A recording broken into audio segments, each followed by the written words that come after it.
I mean, look, I can't speak for the rest of the world, but like obviously the American government's assessment here is going to be pro-America, and they're basically going to shift the blame over to Iran, even though Iran has been the stable partner, the reliable partner in this ceasefire process. They've been a lot more invested in maintaining some semblance of stability and also following the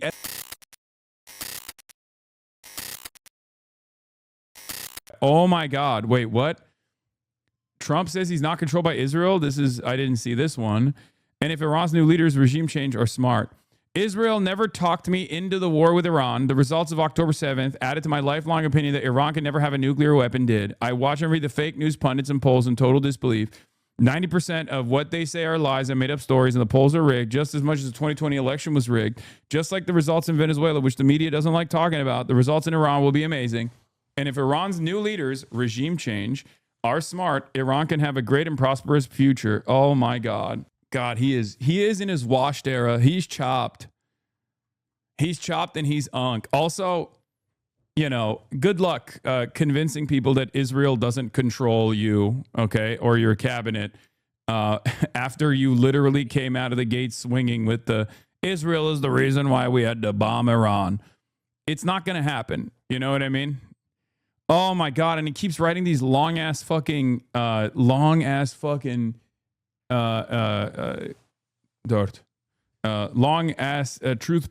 social posts. He's so fucking washed, dude. He's washed as hell. Did you see the super pro Israel comment by the Democratic leader on New York 12 on the I've Had It podcast?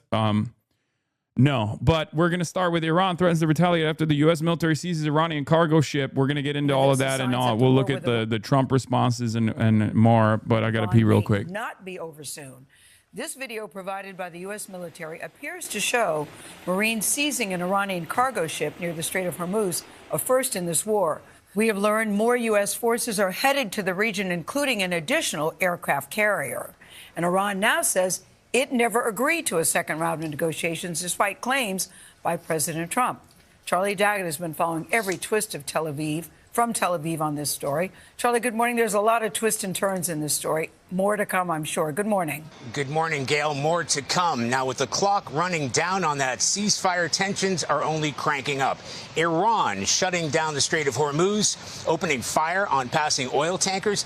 And U.S. officials I spoke with this morning say the crew of that Iranian ship just ignored warnings after a 6-hour standoff. First, the U.S. Navy destroyer warns the crew of the Iranian cargo ship Tosca. Motor vessel Tosca, vacate your engine room.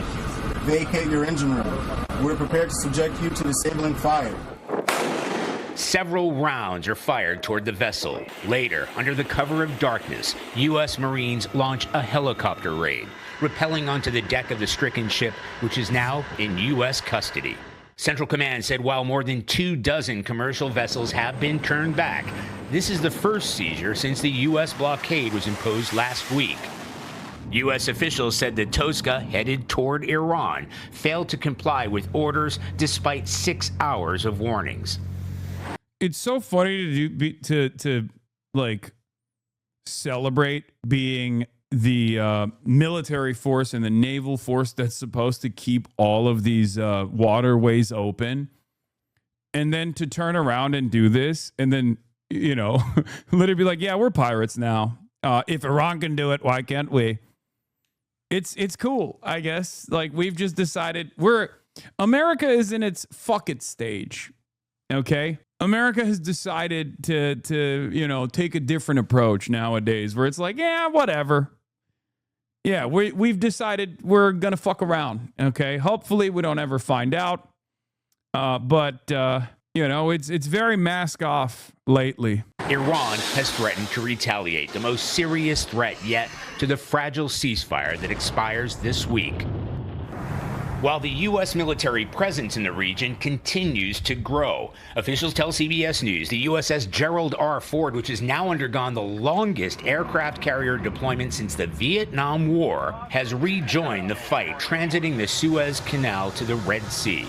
More than 50,000 U.S. troops and the USS Abraham Lincoln carrier remain in this region, and more are on the way.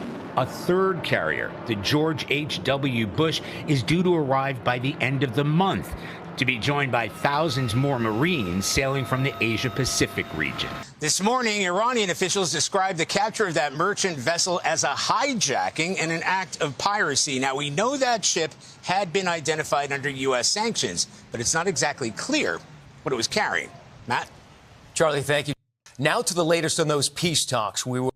I love watching CBS News, Israel's favorite news broadcast. Like their coverage on this is somehow even worse than CNN. This is obviously the post-Ellison purchase CBS News.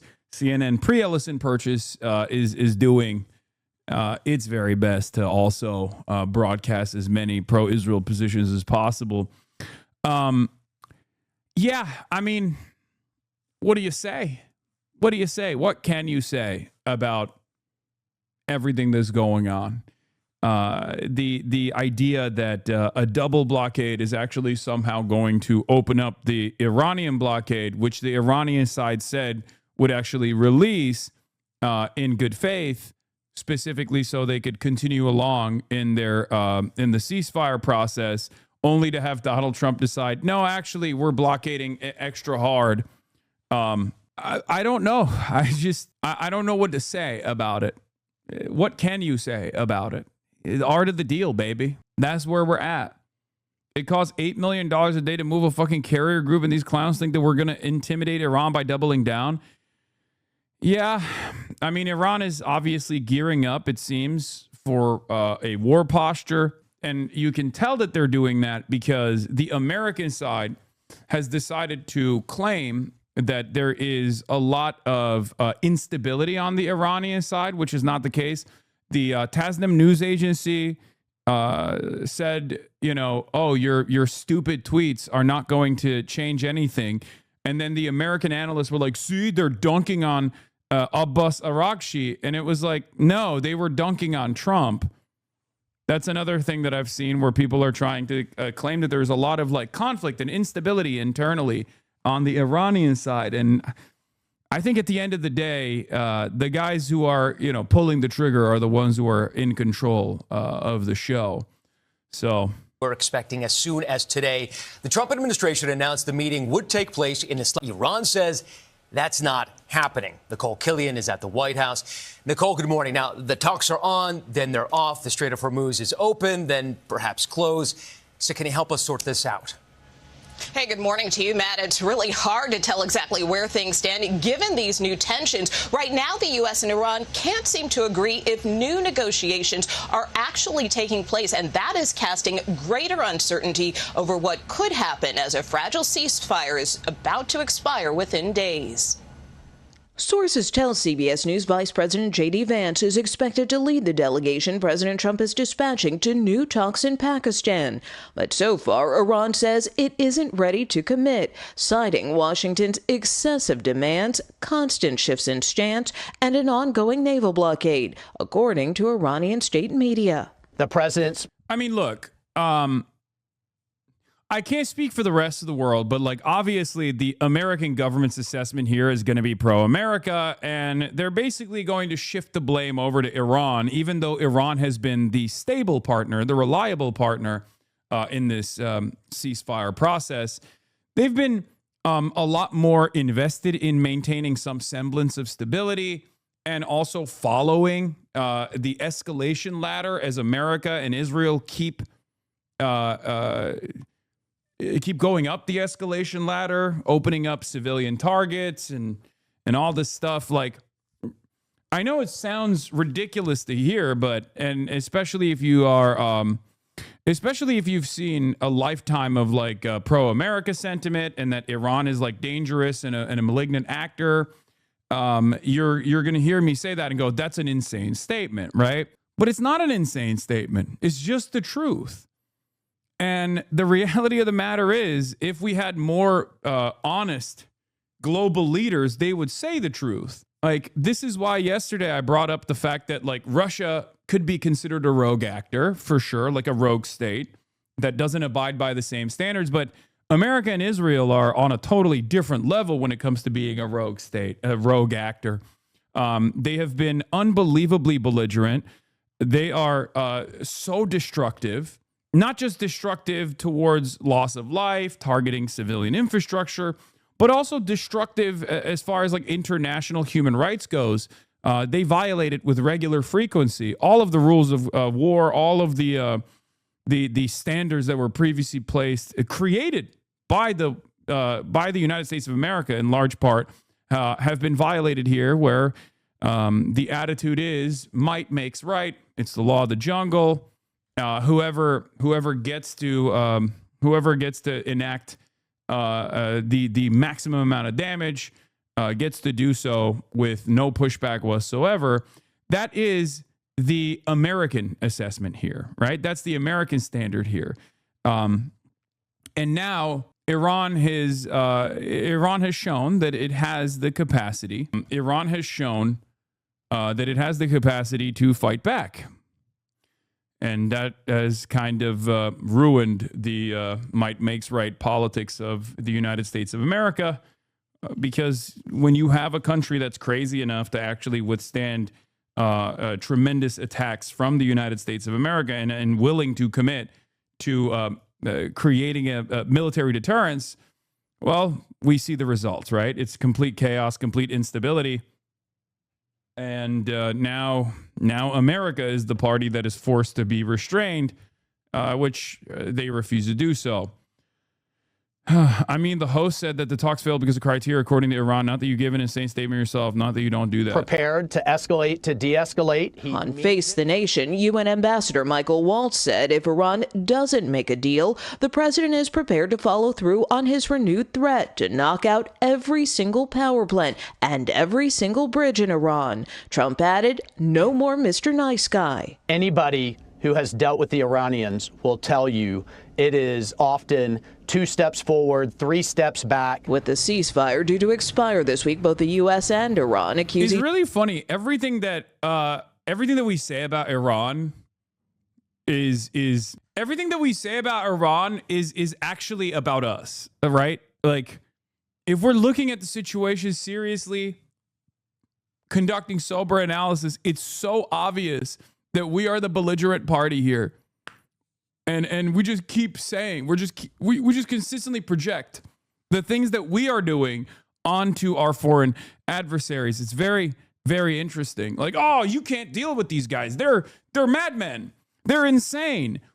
And it's funny to do that while the news coverage, like the anchor literally reads, Donald Trump said he's going to blow up all the bridges and all the power plants. And then boom, you go to the American envoy who's like, yeah, Iran is crazy. You can't deal with them diplomatically. They're crazy. It's like, well, you just described us being crazy. We're the crazy ones. We're the ones who you can't really deal with. I mean, the whole point started, this whole conflict started because there was already a negotiation. There was already a negotiation process, and instead of going through the negotiation process, we decided to use the negotiation process to start bombing Iran with a decapitation strike and blowing up, double tapping a school with little schoolgirls going to it in Minab. It's just, we are a malignant force in the world. Each other of breaking the agreement by blocking the Strait of Hormuz, despite both sides declaring Friday that it was completely open. Iran's new supreme leader, who hasn't been seen publicly since the start of the war, warned in a weekend statement that Iran is ready to, quote, make its enemies taste the bitterness of new defeat. At home, Democrats are demanding a quick end to the conflict. The president launched us into this war, and now he really doesn't know how to get out of it. The president's energy secretary previously pledged gas prices would fall below $3 within 3 weeks. Now he says it could take a lot longer. That could happen later this year. That might not happen till next year.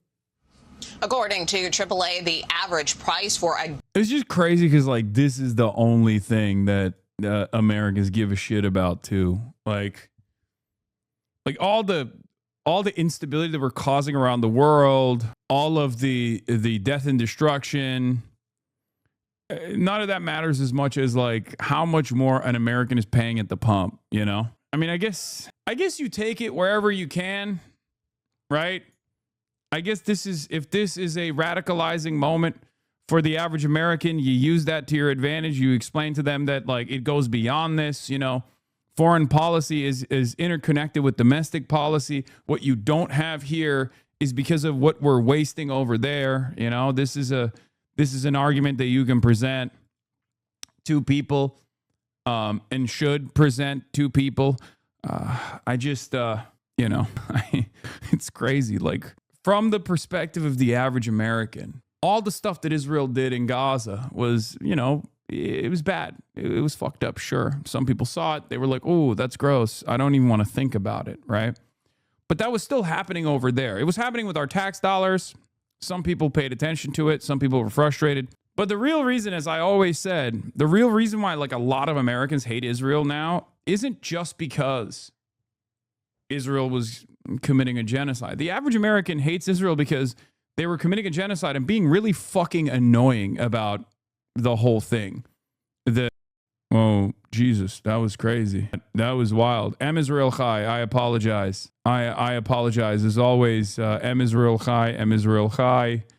That was, Israel is a tiny nation, size of New Jersey, should be the size of the tri-state, in my opinion. It's too tiny. It should be larger. M. Israel Chai. Okay? Yeah. Now, I'm glad that we got that out of the way, though. That was good. That's should be fine going forward, hopefully, inshallah. Okay? And, yeah. All right. Where were we? All right. News. President Trump just told me over the phone that he disagrees with Energy Secretary Chris Wright's assessment that gas prices may not drop until next year. No, I think he's wrong on that. Totally wrong, Trump said. When I asked how soon we can expect to see prices come down, Trump said, as soon as this ends. Cool. When will it end? I don't know. Anyway, as I was saying, the only thing that the average American cares about is how hard their wallets are hurting as a consequence of this. And, you know, we take what we can get, I guess. Gallon of regular is $4.04, up nearly $1 since last year. Secretary Wright says he believes energy prices have peaked and will come down once the conflict ends. Nate? Nicole, thank you. Yesterday afternoon, and the Iranian-flagged cargo vessel Tuska apparently ignoring warnings by klaxon and then radio to stop from U.S. Navy destroyer Spruance. Motor vessel Tuska, vacate your engine room. We're prepared to subject you to disabling fire. The U.S. Navy said this shows the destroyer firing 3 small munitions designed to stop Tuska, but neither sink her nor set her ablaze. They also released what they say is video of Marines from another ship abseiling to the deck of the Tuska and seizing control of the vessel. Tuska had left port in Malaysia bound for Iran, attacked, immobilized, boarded, impounded on approach to the Strait of Hormuz. President Trump said the ship tried to get past our naval blockade.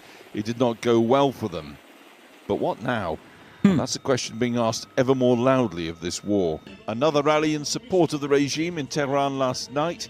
Iran accusing America of an act of piracy. Yeah, it was coming back. It wasn't even leaving the strait. We have not stopped. Okay. Iranian tankers, for the most part, are going to China. So we haven't really stopped any of the Iranian tankers that have crossed the Strait of Hormuz. A couple have in the Shadow Fleet.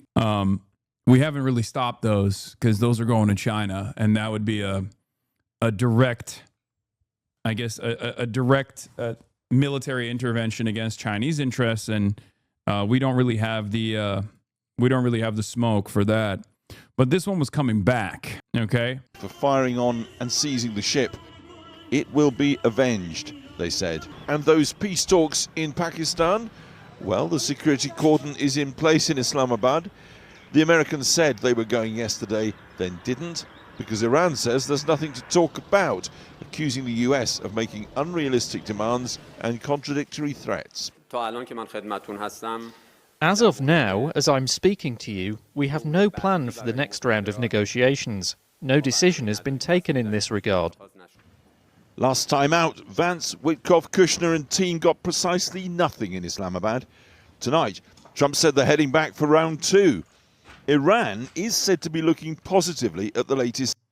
Yeah, so this is also a little bit inconsistent. America says they're sending their envoys, whereas Iran says they're not. Iran has stated, at least like the last time I checked in, before I went to do the podcast, Iran was like, we're not sending our envoys because you haven't shown good faith. And what's interesting about this, of course, is that the ceasefire was a 2-week process and it's supposed to end tomorrow. Also, yes, JD did say in Islamabad, this is the final and best offer, which obviously goes again. Like, I mean, it shows America's hand once again. For Iran, though, they want the American blockade to end, and they thought that the American blockade would end. So the fact that American naval assets are still limiting transit implies that America is not abiding by what Iran thought was going to be good faith initiatives. There's already very little trust between the Iranian parties and the American side for understandable reasons. I mean, this is what, the third time that the Trump administration, Trump directly has like fucked them over. The first was when he first came into office, destroyed the JCPOA, added additional sanctions onto Iran, even though Iran was following the negotiation in spite of the fact that Donald Trump said JCPOA is over. The second time was obviously leading up to the 12-day war, where Donald Trump said, oh, let's get to the negotiations. And then in the negotiations process, Trump used the negotiations to start the first strike that Israel committed to. And then the last instance of perfidy, of course, was 52 days ago, Operation Epic Fortnight, the start of Operation Epic Fortnight. This was when Iran had conceded to many of the maximalist demands that America was making as far as what to do with the enriched uranium and all this stuff. So, I mean, it's understandable that they would be a little bit reluctant to engage America in the negotiations process. But I guess they're going back to Islamabad. The American team is going back to Islamabad, and they're just going to talk to Pakistan. And then Pakistan will relay the information to Iran. As far as I understand, Iran is not going to show up to this, but that might change. Deal, but they're still not yet ready for the boarding passes to Pakistan. Once again, the Americans look like the ones in a hurry. And Pakistan looks like the one doing a lot of the spade work. Its interior minister meeting and being seen to meet ambassadors from the US and Iran today to try somehow and get Islamabad too on the road. So if today should prove to be the eve of talks, what of the commanders who have now unleashed war upon Gaza, Yemen, Syria, Lebanon and Iran? Both today somehow smarting. Trump on social media berating his current abysmal poll ratings, dismissing it all as fake news, lies. Netanyahu speaking on Israel's Remembrance Day, claiming humanity's moral high ground.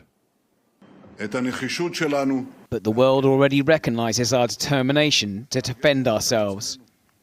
Not only to defend ourselves, but to defend humanity from barbaric fanaticism.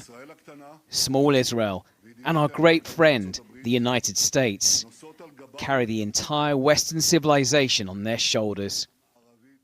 Some claim from a man by the International Criminal Court for crimes against humanity. Alex Thompson there. Well, the US president insisted again on social media today that the Israeli Prime Minister, Benjamin Netanyahu, did not talk him into the war with Iran.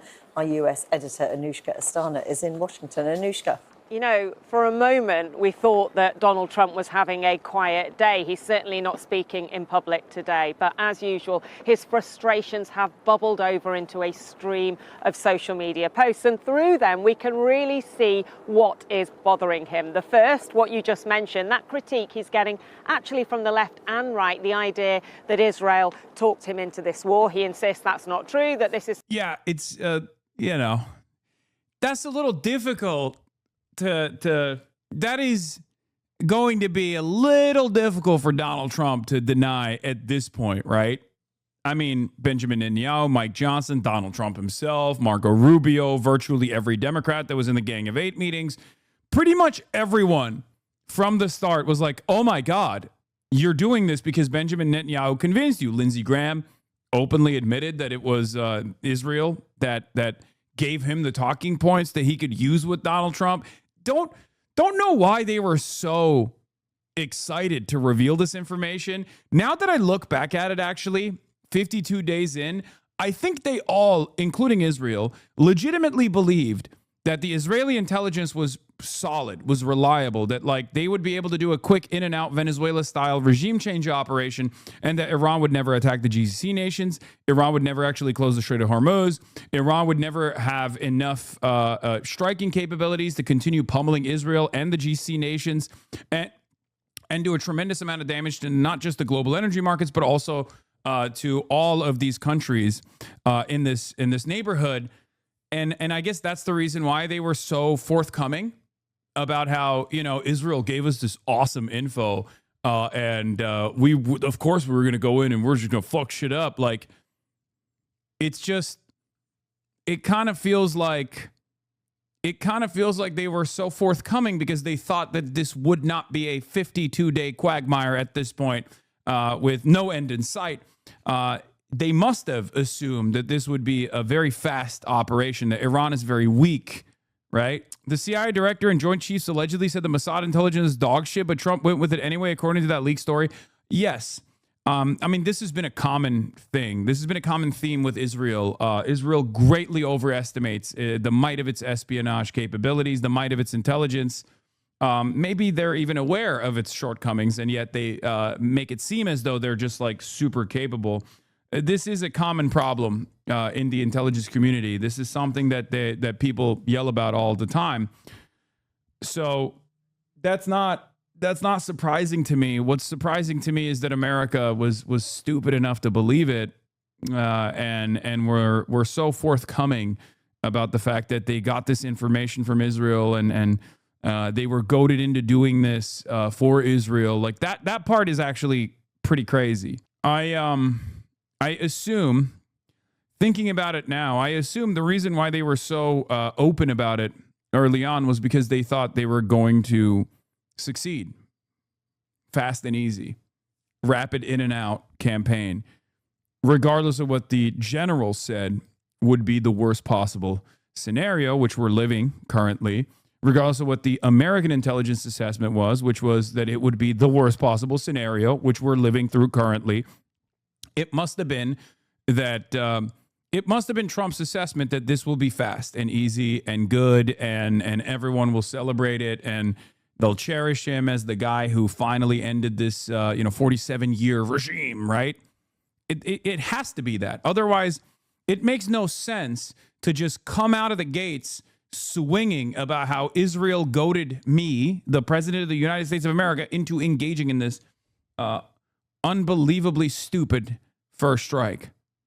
Something he has wanted to address for his entire life. The second one is the critique that he may end up with a deal that is no better or even worse than the one that Barack Obama got in 2015 without a war. Again, Donald Trump says absolutely not true. The third is about the timing of all of this. He's put out a post in which he's talking about World War I lasting over 4 years, World War II over 6 years, suggesting that it hasn't been that long here. And he is also really frustrated with the overall narrative. He's hitting out at the media. He's even hitting out at the polling, saying that polling is rigged. And I think there are two types of polling that will be bothering him. There's global polling. Public First in recent days put out something that suggested in Canada, in the UK, in Germany, in France, the public are more likely to say their country should depend on China over the US under Donald Trump. But also here in the US, domestic polling shows 2/3 of Americans blame Donald Trump for the rise in petrol prices. So is it panic stations in the White House?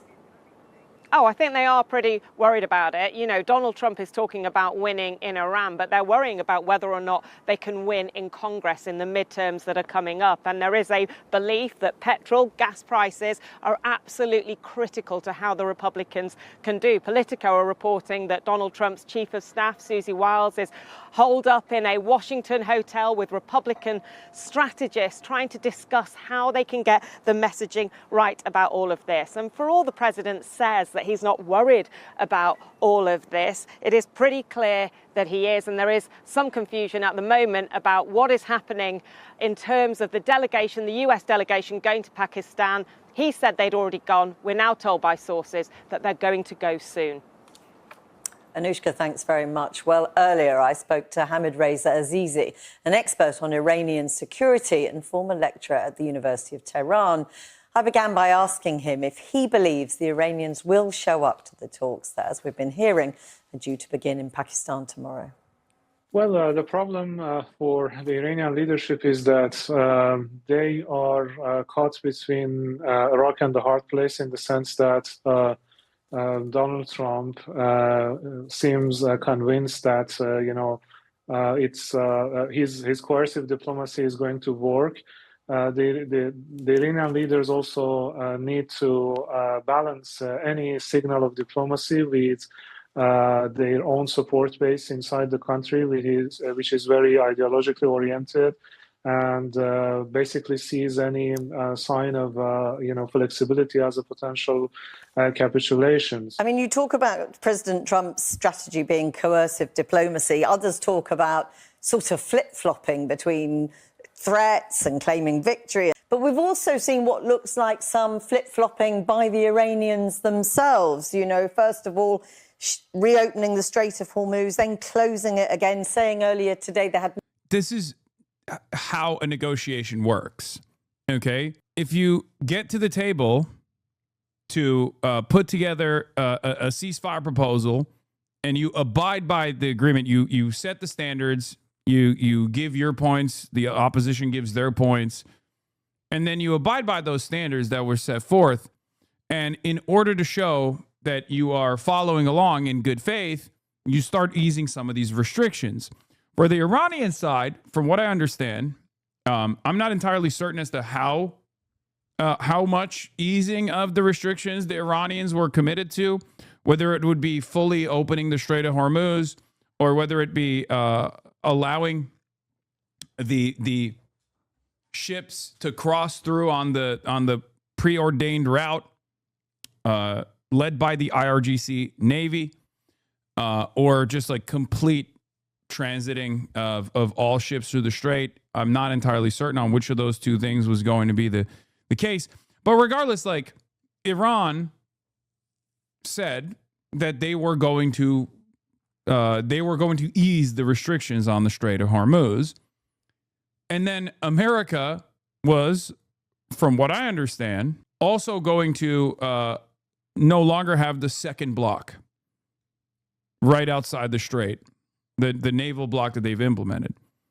America, on the other hand, did not do that. Donald Trump literally said, oh, Iran capitulated to everything we wanted. They suck. They're weak pussies. They're cowards. Also, we're not letting any of those ships go through, regardless. Here, we took over an Iranian cargo ship that was going back into Iran.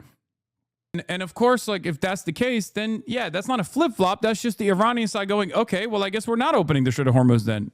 If you're not going to abide by your side of the deal, then we're not going to just give you everything you wanted. That's not how diplomacy works, especially when you have that leverage, especially when you have that upper hand. You have to, once again, show that you have the upper hand.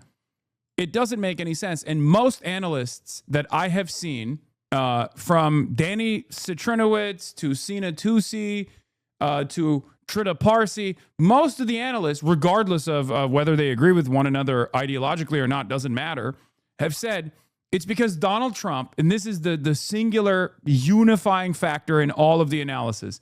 Everyone keeps repeatedly saying Donald Trump mistakes any kind of negotiations as weakness. In his mind, the very fact that the opposition is coming to the ceasefire table, to the ceasefire negotiations table, implies that they're weak, implies that they've lost. That's not how this works. That's not how any treaties are conducted historically. Sure, one side has an upper hand, absolutely. But in this circumstance, if you look at the actual situation on the ground, if you look at the reality on the ground, Iran has the leverage. And it's also something that the American side understands. And they understand it so much that they were trying to set this ceasefire deal up in Islamabad to begin with. It was the American side that was like actively trying to get Iran to the table. And Iran was like, no, we're going to continue. We haven't established sufficient military deterrence. So if you're doing that, then you're equipped with the knowledge, or at least someone in the American team is equipped with the knowledge that in a game of attrition, Iran has the capacity to wait out the United States of America and wait out Israel, because it can absorb a lot more economic damage than America and capital interests can. Because international capital needs stability, right? There's a little bit of volatility where capital owners can make money, but too much volatility, too much instability, and especially a closure of the Strait of Hormuz, all of a sudden, nobody's making money, right? There's great instability all around the world.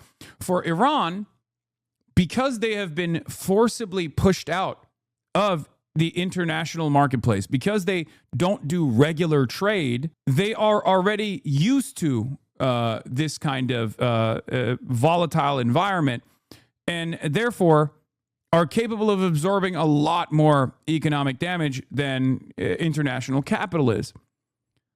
That is leverage. That's a significant upper hand that Iran has as opposed to the rest of the world here, right?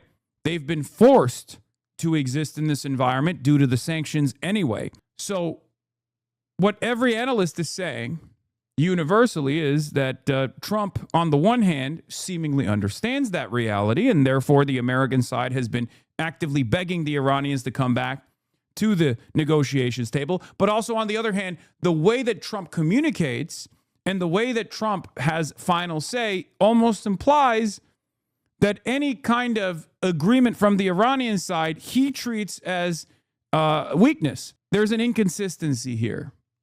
And under normal circumstances, I would always try to find the rationale behind why certain world leaders behave in certain ways, right?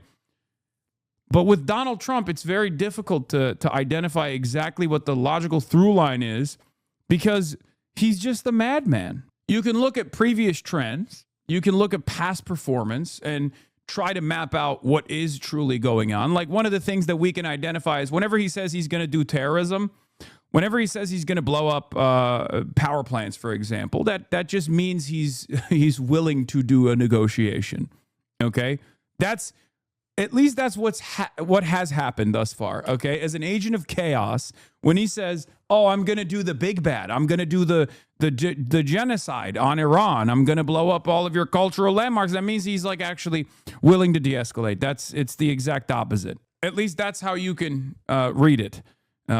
Judging by past performance. Danny Citrinowitz says, it's a mistake to live under illusions. Agree with Sina Tusi. Danny Citrinowitz from the Atlantic Council agreeing with a senior fellow at CI Policy, by the way. Very interesting time to be alive. These two people are directly at odds with one another as it pertains to foreign policy. One is a non-interventionist, anti-interventionist think tank. The other is a pro-liberal interventionist think tank. So when you got both of these guys agreeing with one another in their own assessments, understand that Trump has gotten so crazy that, you just kind of have to recognize that things are a little unstable. Iran is more likely, Danny says, Iran is more likely to escalate than accept a good deal that forces concessions on missiles, enrichment, Hormuz, or its regional proxies. The argument that a weakened Iran can be pushed into a favorable deal is flawed. Even if weakened, Iran is more likely to escalate than surrender. After weeks of sustained aerial pressure, it is already clear any large-scale military campaign will dramatically worsen regional and global economic consequences without forcing Iran to concede. At its core, Forcing Iran to give up its missile program or enrichment would amount, in Tehran's eyes, to regime change. That is precisely why the Iranian leadership will resist it at all costs. There are no easy solutions, either a deal broadly resembling the previous nuclear agreement or escalation that leads not to resolution, but to a far more dangerous confrontation. Attempts to imagine a good deal ignore both the structural constraints and the realities we've seen unfold since the 28th of February. In hindsight, it is clear that a policy which completely ignored the nature of Iran's current leadership and relied primarily on wishful thinking has led us into a deeply problematic strategic reality. By ignoring the regime's ideological rigidity and decision-making patterns, this approach replaced strategy with illusion, and the results are now evident. Yeah. This also goes back to, again, that inconsistency that we're seeing with like the way that America is moving and the way that America is talking. On back channels, they're demanding that Iran get back to the ceasefire table, to get back to negotiations. But Donald Trump, who has final say on these operations, is behaving as though there is no need for negotiations, right? And we hear some of the more insane versions of this whenever he goes on TV, where he says, like, we've destroyed the Iranian Navy, we've destroyed the Iranian military, Iran doesn't exist anymore, we've cratered Iran, their missile cities are gone. But then we look at observable reality, and it's obviously very different, right? Now, there's been a ceasefire for the past 2 weeks, so you can't tell, I guess, or maybe we forgot. But up until that ceasefire, Iran was pummeling the GCC and also Israel. So clearly, we had not attrited their striking capabilities. We had not destroyed nearly enough TELs, which are replaceable and easy to fix. And not only that, but perhaps more importantly, we had not established full-blown aerial superiority over the Iranian airspace, and that's and the observable reality there is by looking at the weapons that America was using. We deployed and expended a tremendous number of our standoff munitions, which are missiles that you use from afar, rather than the unguided or guided gravity bombs that you normally would use, which we have virtually infinite supply of, not infinite, but close to infinite supply of, as opposed to the standoff munitions. We're not using those because those are dropped from airplanes. And if you haven't established air superiority, if you haven't created a no-fly zone over Iranian airspace in the way that Trump is claiming, air superiority, yes, but not air supremacy, sure. But even if there was air superiority, you wouldn't have had so many planes fall out of the sky, right? It would be easier for American flights to conduct their missions without having to withstand anti-air defense systems. And it's very clear that Iran still has denial capabilities, anti-air defense systems, and that's precisely the reason why there was a search and rescue mission that took place, right? I mean, that's because they dropped an F-15 over Iranian airspace. They dropped a Warthog in the process as well. Like, they still have capabilities of defending the Iranian airspace. So once again, you don't just listen to what the American side is saying. You have to look at what the American side is doing. So by ignoring the regime's ideological rigidity, it's time to fundamentally rethink our assumptions and strategy towards Iran before the situation deteriorates even further. Instead of weakening the regime and reshaping the Middle East for the better, the opposite has occurred. It has been significantly strengthened, especially amongst its core supporters. As a result, the region now risks moving into a more dangerous direction with a more radical and more assertive Iran at its center. And the only think tank, it seems, that still operates inside of Washington that has the president's ear, unfortunately, is the Benjamin Netanyahu think tank, Foundation for Defending Democracy, FDD. And they're the only guys who are like, things are going great, actually. We should just be extra hard. We should do more of the strikes. We should continue waging war against Iran. We shouldn't stop until Iran is destroyed. And everybody else is like, no, you're a fucking idiot. This is an unbelievable catastrophe. It has greatly diminished American force projection capabilities around the globe. It has made our footing with our allies, not just in the region, but certainly outside of the region, in the Asia region, for example, Asia Pacific region, far worse. it is causing everyone to recalculate American security cooperation agreements. We're losing our standing with our Western allies in NATO. We're losing our standing with the Asia-Pacific allies. We've frustrated everyone, both because of the economic damage that they have to withstand, the energy crisis that they're currently going through. As Donald Trump keeps saying over and over again, it's not our problem, it's your problem, even though he caused the problem to begin with. It's a spectacular defeat. Hard to see how the violent spike in inflation and shortages in East and South Asia brought on by Trump's war on Iran doesn't eventually spike inflation and economic pain in the U.S. and Europe. There is a delayed response here in the United States of America because all the commodities that they make over there that they're not going to be able to make or make in a much more costly manner is inevitably going to lead to inflation in the American markets as well. Okay? Just as our oil that we receive from the Strait of Hormuz comes, almost a month after everyone else receives it. We have a delayed response here, a delayed impact on the inflationary crisis that we've brought about the rest of the world, but it's going to happen. And of course, markets, as expected, are behaving in this unbelievably irrational manner because everyone is just holding on to the idea that as long as we all make it seem like things are going to be fine, then eventually things will be fine and we'll keep making money. Many countries across the Asia-Pacific are experiencing sudden jolts of disruption that they are struggling to manage, with some comparing the crisis breakdowns to the scope of the COVID pandemic. Even if there's a peace deal soon, the future of this industrious region that has driven global economic growth for decades will likely include months of canceled flights, surging food prices, factory pauses, delayed shipment, and empty shelves for products long considered quick and easy to buy worldwide. Plastic bags, instant noodles, vaccines, syringes, lipstick, microchips, and sportswear. Collectively, according to many officials and experts, if the war's strangling of commercial traffic through the Middle East lasts for even a few more weeks and uncertainty lingers, shortages could push several countries into convulsions of unrest followed by recession. Polyester and nylon on petroleum. In the sewing hubs of Bangladesh, Gazipur, and Ashulia, where clothes are made from Walmart, Zara, and Uniqlo, severe disruptions to production and shipment schedules are common and on track to worsen.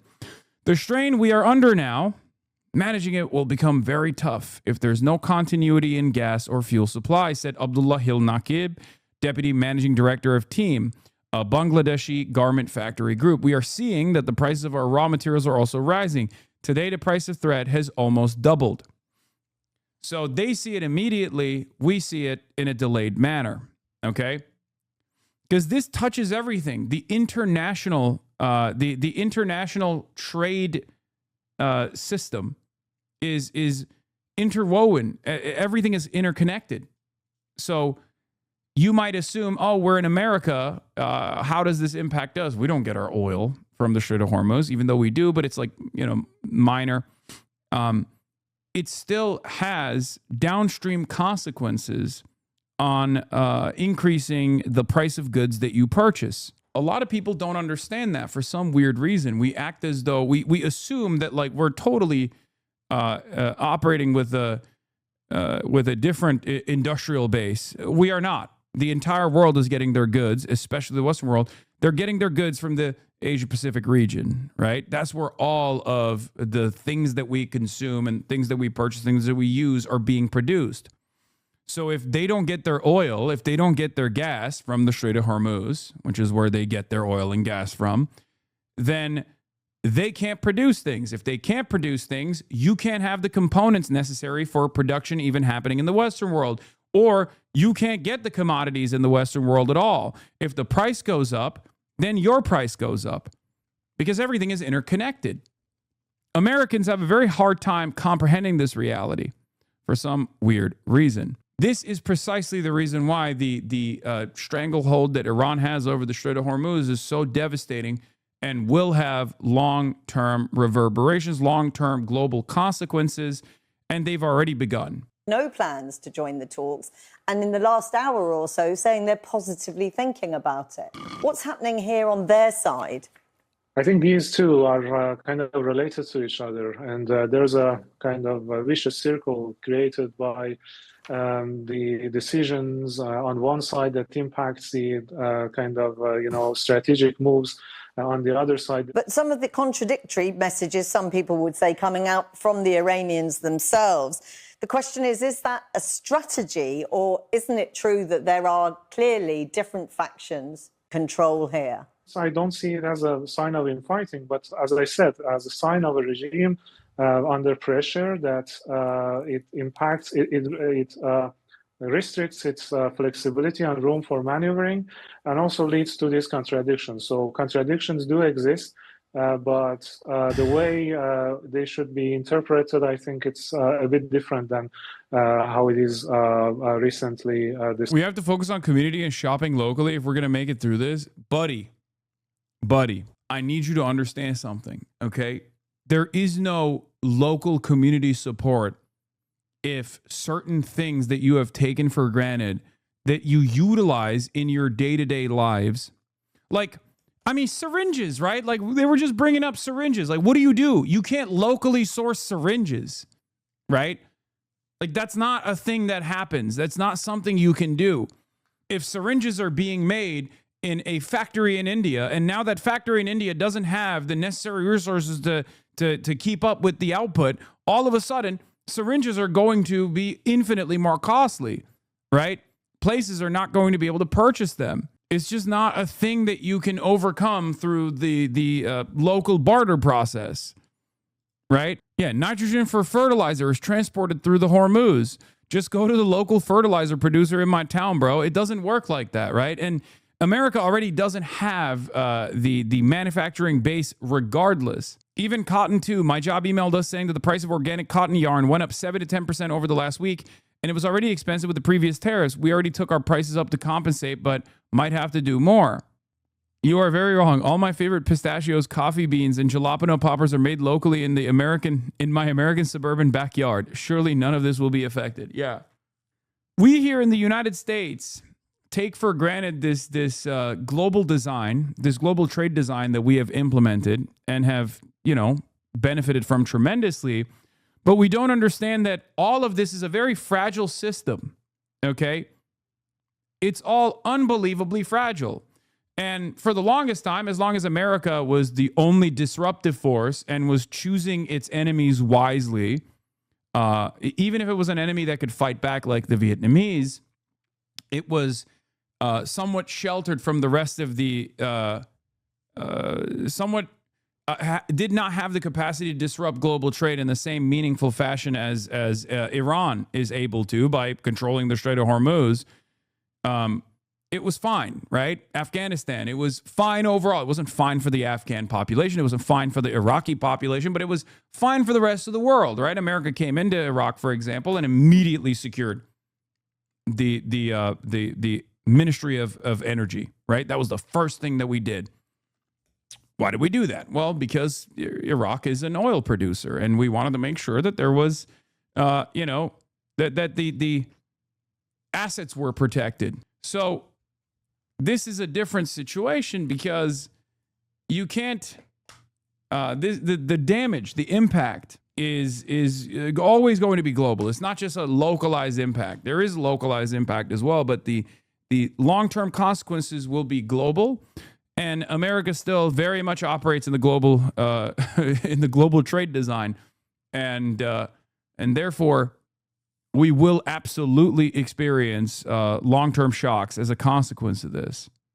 Discussed in the mainstream discussions, actually. And in terms of what all of this means, should these talks go ahead for the chance of a lasting peace, what's your assessment?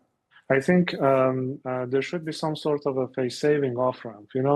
I can imagine that if President Trump, for example, decides to even temporarily remove this naval blockade, or say that it's not going to be imposed as strictly as it was, at least in the past 48 hours. Like confiscating Iranian ships. If that happens, that would give some room for maneuver to the Iranian delegation to go there. Because as I said, they also need a deal. Just to give you some statistics, 2 million people have lost their jobs as a result of this war, directly or indirectly. The other day, the spokesperson of the Iranian government said that the cost of reconstructing the country after the war is something around $270 billion. So this is what they need, and they certainly don't want to go back to war, but coercive diplomacy seems not to be working because of the perils that would pose to the regime from inside. Hamid Reza Azizi, thank you very much for talking to us. In July 2024, Secretary Blinken claimed Iran was 1 or 2 weeks away from having enough fissile material breakout capacity to eventually make a weapon if Iran had decided. Yeah, Democrats, man. For years and years, we kept up this ridiculous lie that Iran was days away from having nuclear arms, that, Iran was a very dangerous, unstable actor in this region. You should read that regardless of who's saying it as Israeli propaganda, because that's precisely what it was. The only actor in this region that Iran was a real, genuine threat to was Israel. Okay. And that's precisely why Israel kept repeatedly saying this over and over again. And that's why a lot of our Israel first politicians also kept repeatedly saying this over and over again. And that's precisely the reason why. Like, a lot of the Democrats, after spending the last, 30, 40 years repeating this ridiculous lie, are kind of having a hard time communicating exactly why they oppose what Donald Trump is doing. Right? We've been gearing up for this moment. We've been at least doing propaganda for this exact moment for the longest time. To do so. There were indirect negotiations that the Biden administration did, but it went nowhere. So when President Trump argues that he did when no other president would, is it just simply that the bill was coming due and it fell on his watch? I do think there's a certain element to that. This is Amos Hochstein, okay? Amos Hochstein served in the IDF, by the way, was the advisor to the former President Joe Biden. Alongside Brett McGurk, Amos Hochstein, once again, served in the IDF, was formative in Biden's Middle Eastern design. He was one of the key architects of Biden's bear hug strategy and unlimited support for the nation state of Israel as Israel was doing a genocide. Okay? Just so you understand. It was two key guys, Amos Hochstein and Brett McGurk. So the question being presented is being presented to Amos Hochstein. So he's the best guy. No, he's not a good guy. These guys are unbelievably evil, okay? They're bloodthirsty warmongers. Democratic partisans have been pointing to Trump's war for weeks to chide Hasan Piker and anyone else they blame. Read everyone but themselves for losing in 2024. But it turns out the Biden admin was planning to attack Iran if they won a second term. There were indirect negotiations that the Biden administration did, but it went nowhere. So when President Trump argues that he did when no other president would, is it just simply that the bill was coming due and it fell on his watch? I do think there's a certain element to that. And that's why I was supportive of President Trump joining in June. Yeah, so was Brett. So was Brett McGurk. If you remember, Brett McGurk went on CNN and was like, this is awesome. The 12-day war. During the 12-day war, Brett McGurk would go on CNN every day and be like, oh, this is so sick. We actually trained for this exact same situation when Biden was president. If you recall, I covered it at the time. Okay. Brett McGurk would go on CNN every single day and say, we trained for this. We should get a little bit of the credit too. What a beautiful sight. To take the strikes that we had thought internally in the Biden administration we may have to take if there was a second term. We thought that the spring, summer of 2025 was probably, we may have to be there in the same place. And we did war games. We did some practice runs on what it would look like to look into it. And because that may have had to happen under our watch as well. But he said we obliterated their nuclear program. The question then is not about what he did in June. This war we were in now. Why? Why did we have to do this at all? Why does no one in the media go, I don't understand. Why do we have to do this? Who is this a threat to? Don't you feel like the current predicament is a far graver threat to the rest of the world than anything prior to our military intervention here at the behest of Israel? It's just totally ridiculous. No one ever asked that question, like, why are we attacking Iran? That's never the question. The question is, how are we attacking Iran? Why haven't we been able to destroy Iran? How long will it take to destroy Iran? No one ever asks, why are we attacking Iran? What are we doing? Why are we attacking Iran when the only time, if the nukes are a real threat, okay, if the nukes are a real threat, if it's a significant threat that Iran has nuclear arms, which, by the way, I don't think it would be a threat at all. I think it would be, the region would be more stable if Iran had nukes. I am totally in agreement with Professor Mersheimer, who advanced this theory, right? Some may say it's the HasanAbi nuclear sovereignty doctrine. Sure, that's fine. But outside of that, like, you can ask the question, why? Why are we fighting against Iran? If we are worried about Iran developing nuclear arms, then the only successful attempts at restraining Iran's nuclear ambitions was during the JCPOA. So it's clear that diplomacy is the only successful method here. So why should we be attacking Iran? Why have we attacked Iran? Donald Trump ripped apart the JCPOA, and Iran went back to enriching uranium beyond civilian usage. Clearly, they have done so to maintain some kind of leverage against the sanctions that we have implemented. That is a demand for negotiation. That's not a demand for war. That's not a real, a genuine interest in developing nuclear arms. That's just leverage. Leverage to bring the United States back to the negotiations process. Not attack the nuclear facilities again. Mm-hmm. This was not about the nuclear. So the question now becomes, can you do a deal with the Iranians? And the maximalist positions that both sides have are right now very far apart, despite all the rhetoric that we're almost there, or we are there, but if we're not there, we'll bomb the hell out of them. Yeah. In July everyone's saying, like, oh, this is different. This is totally different. Trump is so irresponsible. Failed to consider that plenty of former Biden administration figures that were unbelievably pro-Israel and were certainly Israel first, Brett McGurk and Amos Hochstein are two key figures here, are saying we would do the same thing as well. As a matter of fact, we were training for this exact moment. And they've said that over and over again.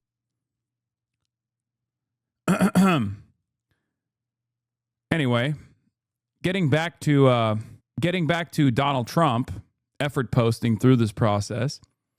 The deal that we're making with Iran will be far commonly referred to as the Iran nuclear deal, penned by Barack Hussein Obama and Sleepy Joe Biden. One of the worst deals ever made, having to do with the security of our country. It was a guaranteed road to a nuclear weapon, which will not and cannot happen with the deal we're working on. One thing that's really funny about this is that Democrats don't even raise this point, because many Democrats that are in leadership roles, like Chuck Schumer, for example, were directly opposed to the JCPOA at the time because, come on, let's be real. Again, Chuck Schumer cares about Israel a whole lot more than he cares about the Democratic Party, his own constituents, American democracy, yada, yada, yada. All of that is secondary, okay? Don't take my word for it. Take Chucky Boy's own word for it, right? He was in opposition to the JCPOA at the time, okay? So that's part of the reason why many of the Democrats in power don't bring up the fact that there was a successful deal that was implemented that Donald Trump destroyed, the JCPOA. Okay? Because Israel didn't like the JCPOA. Israel hated it so much that Benjamin Netanyahu came to America, okay, was invited to speak in front of Congress. Many Democrats didn't attend that speech, by the way, because it was a symbolic speech to say fuck you to Barack Obama, where he complained about Barack Obama in the halls of Congress. Okay? He gave a State of the Union as the real president of the United States of America when Barack Obama was in the process of implementing the JCPOA. That is the level of access and the hubris demonstrated by Israel. Many of you are probably oblivious to this reality. It happened decades ago. You probably don't remember. You probably didn't know. But that has been the case, okay? So if you're confused as to why many Democrats don't raise the point that there was a successful implementation of a denuclearization agreement with Iran through not war, but through the negotiations process, it's because they too are pro-Israel. But what's interesting about it is now Trump is bringing up the JCPOA, which will force the hand of Democrats to be, oppositional to Trump. And now maybe they'll be forced. Now they might be forced to bring up the JCPOA to say, hey, Barack Obama did actually see a decent amount of success here. Okay. It was guaranteed road to a nuclear weapon, which will not and cannot happen with the deal we're working on. They actually gave $1.7 billion in green cash, loaded onto a Boeing 757, and flown to Iran for the Iranian leadership to spend any way they saw fit. He emptied out all the cash in the banks in D.C., Virginia, and Maryland. Those bankers said they'd never seen anything like it before. In addition to hundreds of billions of dollars was paid to Iran. If I did not terminate that deal, nuclear weapons used on us over the Middle East, including our cherished U.S. military bases. The fake news, like lightweight Washington Post journalist David Ignatius, loves to talk about the JCPOA, knowing that it was dangerous and a complete embarrassment to our country. If a deal happens under Trump, it will guarantee peace, security, safety, not only for Israel and the Middle East, but for Europe, America, and elsewhere. It will be something that the entire world will be proud of instead of years of embarrassment and humiliation that we have been forced to suffer due to incompetent and cowardly leadership President Donald J. Trump. Again, another funny part about this is that Donald Trump, as a part of the current ceasefire negotiations that he begged Iran to conduct with the American admin, is releasing $20 million, not $1.7 billion of green cash, but $20 billion. Okay? 20. Joe Biden unfroze $6 billion. Barack Obama unfroze $1.7 billion. Donald Trump is slated to unfreeze $20 billion. Okay? Now, some of that is the Brandon inflation, okay? Joe Brandon, he did inflation. So it's really funny that Trump is trying to volunteer this information as though it was bad. And I'm sure a lot of his moronic fan base will eat this shit up. But I wish more Democrats would communicate that this was a far better alternative. Diplomacy was always a far better alternative to dealing with Iran than whatever the fuck we're doing currently. Gregory Bruce says, but if you want to see some clarity as to why the U.S. gave Iran $1.7 billion in 2016 as a part of the JCPOA, here's a good explainer. The money was a part of the pre-revolution agreement that was still lingering in arbitration. The reason it was such a large sum was the accumulated interest. So he then follows this up with a second effort post. And when our boy is writing these effort posts, know that he is suffering, okay? He is constantly chirping about Iran now. He is constantly chirping about how Israel doesn't own me. I'm not dominated by Israel. Don't say that. Don't say that Benjamin Netanyahu dominates me. Don't you say it. I am not blackmailed. He said, oh my God, how many fucking posts has he had? It's unbelievable. Trump compares his war in Iran to World War II and calls Democrats traitors. We won't let the weak and pathetic Democrats traitors all belittle the accomplishments of our military and the Trump administration. Oh, he's doing the thing where he's like, oh, you're not yelling at me. You're yelling at our beautiful military. You must hate America. It doesn't really work when you're Trump, though. Okay. At this point, Trump saying, you're not yelling at me. You're yelling at our beautiful military. Oh, I bet you wouldn't say that to my troops' face, is kind of like if Trump came out and was like, oh, you're not yelling at me, you're yelling at the Pope, actually. You're not yelling at me, you're yelling at all good Catholics at this point. I was simply highlighting the beauties of Catholicism. Like, everybody knows that you're a madman. Well, not everybody. 70% of the country knows you're a fucking madman, okay? 30% think everything that you're saying is great and awesome, and they believe it, even if you contradict yourself in the same sentence, as he does with regular frequency. Trump says the Democrats are doing everything possible to hurt the very strong position we are in with respect to Iran. Despite World War I, lasting 4 years, 3 months, and 14 days, World War II lasting 6 years and 1 day, the Korean War lasting 3 years and 1 month and 2 days, the Vietnam War lasting 19 years, 5 months, and 29 days, and Iraq lasting 8 years, 8 months, and 28 days, they like to say that I promised 6 weeks to defeat Iran. And actually, from the military standpoint, it was far faster than that. But I'm not going to let them rush the United States into making a deal that is not as good as it could have been. I read the fake news saying that I'm under pressure to make a deal. This is not true. Oh my God, this is so true. At this point, when Donald Trump claims something is not true, just know that it's definitely true. He is crashing the fuck out right now. It is very funny. I am under no pressure whatsoever, although it will all happen relatively quickly. Time is not my adversary. Again, objectively false. In the game of attrition, Iran, every day that passes by that the Strait of Hormuz remains closed is a day that Iran gains more leverage and America loses more leverage, which is why the double blockade was very stupid. The double blockade was unbelievably stupid for this reason, because the whole point of the blockade is that it benefits Iran and it harms the interests of capital and therefore harms America standing around the world. The only thing that matters is that we finally, after 47 years, straight presidents let happen because they didn't have the courage or foresight to do what had to be done with respect to Iran. We're in it, and it will be done right, and we won't let the weak and pathetic Democrats, traitors all, who for years have been talking about the dangers of Iran and that something has to be done, but now, since I'm the one doing it, belittle the accomplishments of our military and the Trump administration. He does kind of have a point there. Democrats have, foolishly, being the Israel first party that they are, just like the Republicans, have for years said that Iran presents a constant danger, a constant threat. If Democrats were saying the truth throughout that process, right now they would have a stronger position. They still have a fairly strong position. They're not even leaning into it because they're fucking assholes, but, you know, that's besides the point.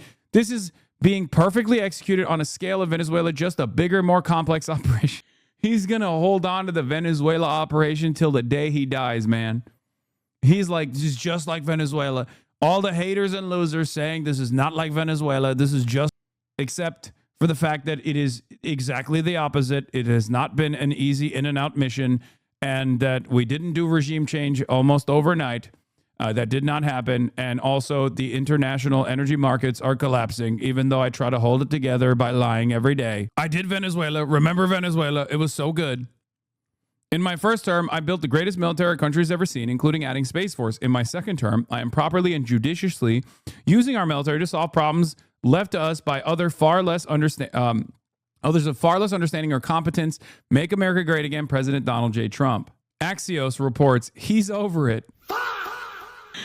Axios reports he's over it. Trump wants it done. He doesn't like Iran holding control over the Strait, over the Middle East. He doesn't want to fight anymore, but he will if he feels he has to, an administration official tells Axios. Well, why did you begin it if you weren't capable of finishing it? You know, I'm bored now. It's lame. It's woke and gay. I don't care about Iran no more. Oh, wonderful stuff. There's even more, by the way. A third tweet has hit the timeline. This one hitting the Pentagon, I guess. Donald Trump says, I'm winning a war by a lot. Things are going very well. Our military has been amazing. And if you read the fake news, like the failing New York Times, the absolutely horrendous and disgusting Wall Street Journal, or the now almost defunct, fortunately, Washington Post, you would actually think we are losing the war. The enemy is confused because they get these same media reports, and yet they realize their Navy has been completely wiped out. Their Air Force is gone onto darker runways. They have no anti-missile or anti-airplane equipment. Their former leaders are mostly gone, in parentheses. This has been, in addition to everything else, regime change. And perhaps most important of all, the blockade, which we will not take off until there is a deal, is absolutely destroying Iran. They are losing $500 million a day, an unsustainable number even in the short run. The anti-America fake news media is rooting for Iran to win, but it's not going to happen because I'm in charge. Just like these unpatriotic people used every ounce of their limited strength to fight me in the election, they continue to do so with Iran. The result will be the same. It already is. President Donald J. Trump. Wait, he has another one? The Iranian leadership has forced hundreds of ships towards the United States, mostly Texas, Louisiana, and Alaska, to get their oil. Thank you very much, President Donald J. Trump. By the way, even just our burn rate as opposed to Iran, if we're taking what he's saying seriously, and like Iran is losing 500 million a day, we're losing 2 billion a day. And that's just like our military expenditure. Okay. So no, I think meat for meat, you know, they're doing a lot better. They're going ban for ban. Yeah. I like that Donald Trump's last couple of posts has just been, don't tell anyone in the news. Do not put it in the newspaper that I am mad. Oh, meanwhile, the U.S. has suspended all funding and security coordination with Iraq's government and suspended dollar shipments to Iraq's central banking system, Al-Haddad. You know, our evil never goes away. You know, we're also making Iraq, we're punishing the Iraqi population for the successful militia movement in Iraq that has actively purged the national boundaries of U.S. troops. So we're using whatever kind of leverage we have over Iraq. Ro Khanna said the thing that I've been saying, thank God. Barack Obama did his homework. He engaged in statesmanship that left America safer and built a coalition to prevent Iran from having enriched uranium. All Trump did is listen to Netanyahu. That's his entire foreign policy. And that is why Donald Trump posted this tantrum this morning, claiming Israel has no control over his decision-making because he was watching Maria Bartiromo. And he was watching our boy, Ro Khanna, go on Maria Bartiromo and say the truth. Because, like, if you are invested in ensuring that Iran never has enriched uranium that's capable of building a nuclear weapon, then Barack Obama did it. I have many criticisms of Barack Obama. Many criticisms of Barack Obama. However, this was one of the things that he did right. This and Cuba were the two major points of credit that I give Barack Obama all the time as it pertains to his foreign policy. Washington is a part of his fighting oligarchy tour. Senator Bernie Sanders is heading to Ohio, Minnesota, and Michigan for May 1st to May 3rd, where he will hold a series of rallies with U.S. Michigan U.S. Senate candidate Dr. Abdullah Syed, Minnesota U.S. candidate Lieutenant Governor Peggy Flanagan, and U.S. candidate Brian Poindexter, a union iron worker running in Ohio's 7th congressional district. Hell fucking yeah. That's going to be awesome. Oh my God, that's going to be so sick. Very excited about that. Anyway, let's get back to Morning Joe. I have other stuff going on in the same time frame with other candidates, so I don't know if I'll be able to go to any of the Michigan one potentially. Who knows? Welcome back. The Wall Street Journal is out with new reporting from behind the scenes at the White House entitled, "Despite his public bravado, President Trump is grappling with his own fears regarding Iran." According to the Journal, the operation to extract 2 airmen whose jet was shot down over Iran this month was followed by hours of the president screaming at aides, quote, "Images of the 1979 Iranian hostage crisis, one of the biggest international policy failures of a presidency in recent times, had been looming large in his mind." The paper reports the president is dealing with his own fear about ordering troops into harm's way. Trump has resisted sending American soldiers to take Karg Island, for example, the launch point for 90% of Iran's oil export. This story is incredible, by the way. That's why he was saying the Wall Street Journal is incredibly corrupt, is the worst newspaper, all this shit. Because this Wall Street Journal piece is unbelievable. I mean, I guess it's super believable if you are paying close attention to how Trump moves. But this kind of like insight into what's going on behind the curtain has been very revealing, and it's basically just complimentary information to the analysis that we've conducted here on the HasanAbi broadcast. It's just, you know, it's a spectacular fuck up, and you see a panicked Trump behind closed doors. Sports. While he was told the mission. Morning Joe is the best news program on cable TV. Okay, dude, calm the fuck down. All right, it's probably one of the worst. We're not glazing Morning Joe here. We're glazing we're glazing the Wall Street Journal, which is also crazy, but and the territory's capture just would give this the U.S. article. access to the strait He worried there would be unacceptably high American casualties. Still, he has made risky pronouncements without input from his national security team, including his post about plans to destroy the Iranian civilization, saying seeming unstable could help spur the Iranians to negotiate. A president who thrives on drama is bringing an even more intense version of his unorthodox, maximalist approach to a new situation, fighting a war. He is veering between belligerent and conciliatory approaches and grappling behind the scenes with just how badly things could go wrong. Joining us now, the co-author of that piece, White House reporter for the Wall Street Journal, Annie Linsky. So, Annie, what else are you hearing about the president's feelings about this behind the scenes? It seems to match pretty well, or track pretty well, with the way Iran is responding, which anybody with a sense of how things go with Iran is not surprised about. Yeah, Micah, my colleague Josh Dossie and I set out to try to draw a portrait of the president at war. Donald Trump has had 2 presidencies, but he has never overseen a sustained military campaign like this. And while we, as Americans, have seen his very unique governing style in other aspects of his presidency, legislating, executive orders, and the like, we've never witnessed this type of sort of impulsive and his sort of desire to appear chaotic during wartime. So that was what we were trying to show and the reporting target that we had for this piece. Annie, this is Nixon. The problem with that, however, is when you match up against another madman, it kind of fucks up your plans. Like, he is definitely demented, and it helps with the unique style of communication. Okay, fuck you, says Fallen Amen. So here's the problem. If you have an opponent that is far weaker, doesn't have any kind of like, not nuclear arms, but functionally the nuclear weapon of destroying 20% of the oil production and gas production of the entire world, or at least like stopping the transit of 20% of the entire world's energy supply, which is functionally the same as like being as disruptive as a nuke, right?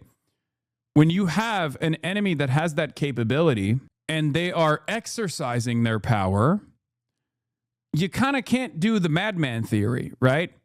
Because the madman theory only works when you're posturing about like utilizing nuclear arms. But if your enemy is also saying like, yeah, we got nukes too, we'll use them. Fuck you.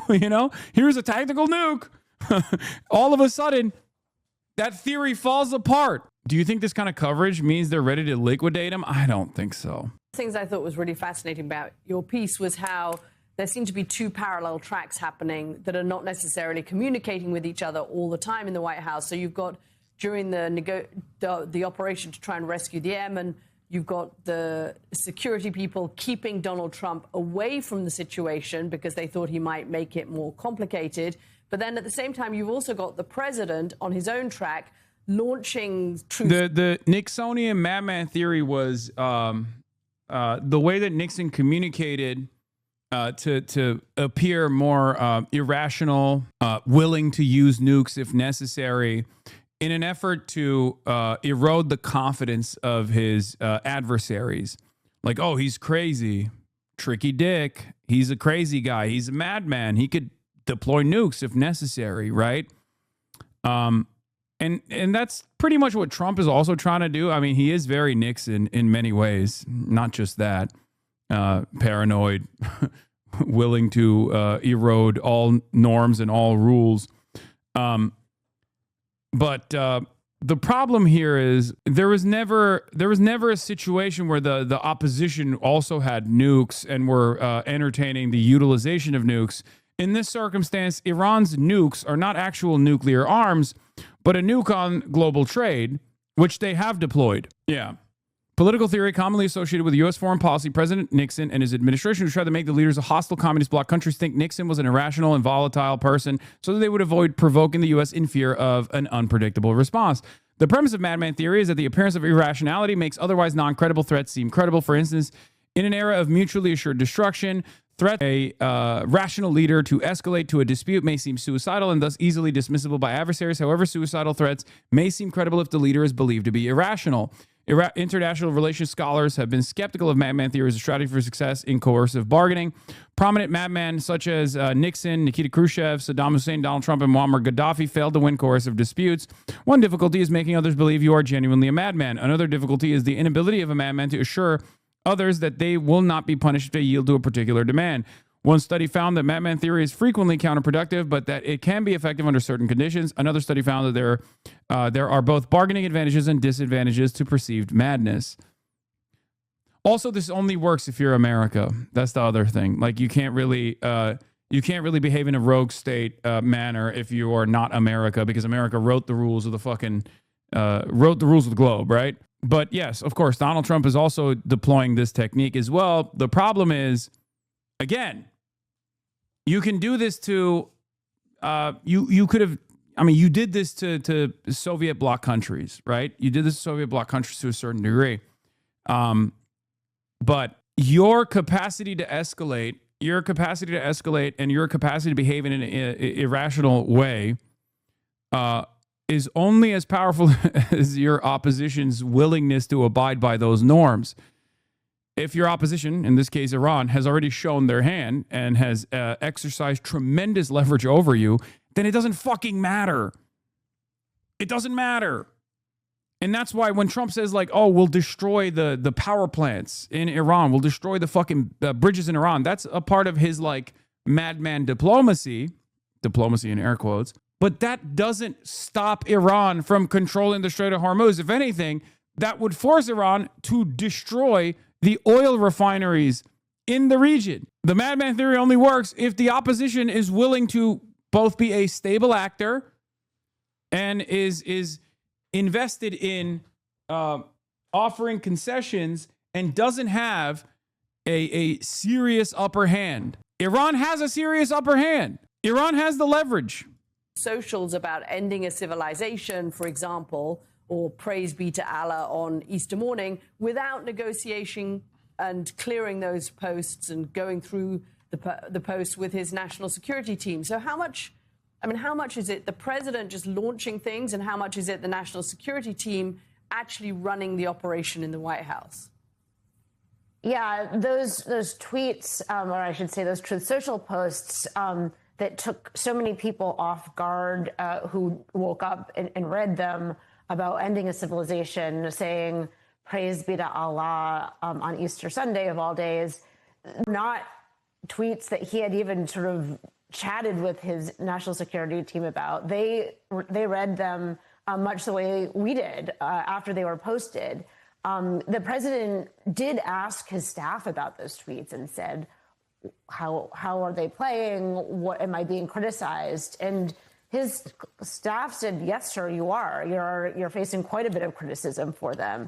Some of his members of his national security team read them and weren't as alarmed by them as many others were. They said, look, they felt that he was communicating the way the Iranians do. The Iranians have for years said. That is literally the opposite of how Iranians communicate. Unless he means like, praise be to Allah, they say that. No, Iranians will always write deep prose. Like they'll be like, they'll slap on like a poetry from like the 13th century, and then they'll be like, this is a surah that we abide by.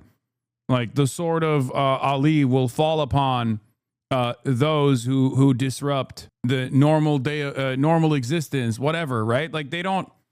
Trump is just insane. They're much more romantic with their utilization of prose.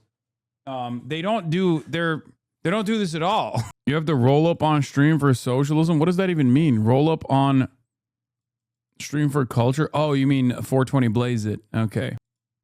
Death to America, and believe perhaps this would get through to them in a way that the more restrained language that we're used to. Because they say Markbar America, Markbar Israel. That's what they're talking about. Oh, got it. Yeah, that's not the official communiques when they're doing diplomacy with the West. That's not what they're saying. That's just something that they chant over there. It would be the equivalent of saying like, oh, well, you know, Americans famously say bomb, bomb, bomb Iran, and they make a joke about it. Except that was someone who was trying to be president who did sing that. And Donald Trump is literally currently saying that as a part of the official communiques of the state, whereas the Iranians aren't doing that. From a president, perhaps. But you're right, that was being workshopped within the White House. Is today that there was a long call that was open when the 2 airmen were down in behind enemy lines, and that is an instance where this part is crazy. During the combat search and rescue operations, they just kept them out of the room. That's awesome. Okay, they were just like, please don't fuck this up. Sir, Mr. President, we got this handled. Okay, don't worry about it. We got this shit handled. Is locked and loaded. Just don't. Here's McDonald's burgers. Here's some Lego videos to keep you occupied, sir. the staff were updating the president frequently, but they didn't want him to be on that line. They were concerned that he was so impatient as he was watching those developments that they didn't have him doing the minute-to-minute call. But to be fair, to be sure, he was being updated regularly in that weekend when those airmen were down. Jonathan, off of what Andy just said about the president doing this, to speak in a way the Iranians understood, I have heard from Arab leaders in the region, several over the past year, that they actually, I'm just reporting, they actually like the fact, as one told me after these posts, that the mullahs now have to deal with someone who is, quote, crazier than they are. Dude. Again, these guys, you could say they have a capability of enacting tremendous violence, both at the domestic level and certainly as a part of their foreign policy as a regional actor against countries that are aligned with the United States or aligned at the behest of U.S. and Israeli interests. But to say that these guys are like dangerous and irrational is just not true. It is continuing along with this fucking fantasy. They have always been ready to negotiate with the West to a degree that was unsustainable, naive, and self-destructive. And this isn't new. This has been the case for 20 plus years now, 2 decades. Diplomats across the region have said he actually thinks like an Arab leader. He doesn't think like an American leader. Donald Trump thinks and talks like the sort of leaders that we grew up with. Yeah, maybe that's why he's fucking eating shit right now. Okay.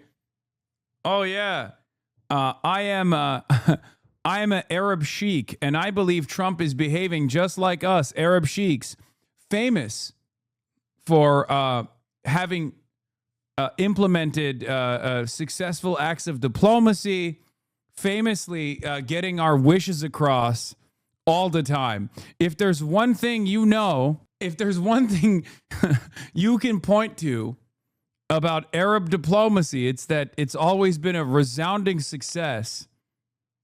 And if that throws the Iranians off, you Americans may not understand this, but we're totally fine with it, which I found to be fascinating. Yes, I don't believe this conversation took place. Okay. I don't believe this conversation took place. I'm going to be honest with you. I think Joe is making this up. Sorry. I'm just going to say it. I think Joe is making this up. What Arab leader is calling up Joe, Morning Joe, to be like, we actually love the way that Trump is behaving right now. We didn't want any of our oil and gas shipments to transit out of the Strait of Hormuz at all. We personally love that shit. And also, as you know, we're violent savages. Us Arab leaders, we're violent savages ourselves. So we're very stoked that Donald Trump is behaving like us, the violent savages that we are. Like, who is saying that? Especially when all of the reporting shows that while Saudi Arabia and the UAE were, you know, well, not UAE, but Saudi Arabia was like maybe not fully on board, but kind of on board with like striking Iran and deteriorating their capabilities and like weakening Iran. They weren't on board with like fully destroying Iran because that would lead to a dangerous predicament and unbelievable instability in the region.